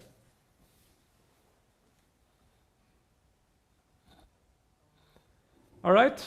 So it's been quite a long day with a lot of action. Maybe, Keti, I don't know, you could summarize some of the key moments where you felt. Arturs, it was really nice day today, and we have all the decisive results. We will have graphics very soon on the screen to looks once again, and some of the players will go to the rest day with leading, and the others have to fight it back. And for those who lost, actually, including Andrei, they have another part, exactly the same flank as they have already played, and there's another chance for him to fight back. Many games comes to my head, actually. This one was another very exciting game. And now let's take a look what we have seen today in the girls section, girls under 18. We had a draw on the first board and also on the second board. That means that the leaders are still keeping the leaders' positions there. And then under 16, we do have Chinese player Wang win against Shvedova, who represents FIDE. And then we have Alua Normanova, the favorite of this segment with her really impressive rating. She scored the victory and came back to the leader's position. And girls under 14, here we have 2 victories for white, and those 2 ladies will battle it out in the next round. It's time to take a look at the results of round 6 in the open category. And Arturs, what we had today. Alexei Grebnev has been unstoppable force in the open under 18 section, so he continues his amazing run with a rather easy victory over Aram Pasi from Hungary, scoring a fast win in just 25 moves. The second board, Ilan Party versus another Hungarian, Aguston, finished in a draw. Open section under 60, Jan Klimovsky is now officially the only player here, Montesilvano, with a perfect score, 6 out of 6, scoring a nice victory over Macias Pinho. Second board, Artsenis Savices was outplayed by Jakub Seeman, who now becomes one of the followers together with Leonardo Costa with 5.5 points out of 6. We still don't know who of them is going to face Jan Klimovsky. I think it's going to be a Polish derby. Open section under 14, Sava Vetokin, the FIDE representative, beat Nicolas Perosa in a very nice game, and we just saw on the screen how the Vietnamese champion Tron Pham beat Andrei Lepich in a very long rookie game. Yeah, and this is the beautiful view that we have in our city, Montesilvano in Italy. Tomorrow we are not going to have live, so we're not inviting you tomorrow, but the other day the players have already planned some excursions in the historical cities of Italy. Arturs, I'll give you the floor to finalize the day and call it. Right. I think that the players have definitely earned it. To have this rest day, there's going to be this excursion you mentioned to Rome. So again, I hope that, dear viewers, you're also going to enjoy this amazing rest day on Sunday from our coverages. So you'll be back on Monday at, as usual time, 3 p.m. Central European time. And this is also going to be the start of one of the most interesting moments, because I think we are going to see more than one top-seeded players facing against each other, which might essentially form already the future world champions here in Italy. All right, it's a final goodbye from us, and see you in 2 days. Bye. Bye.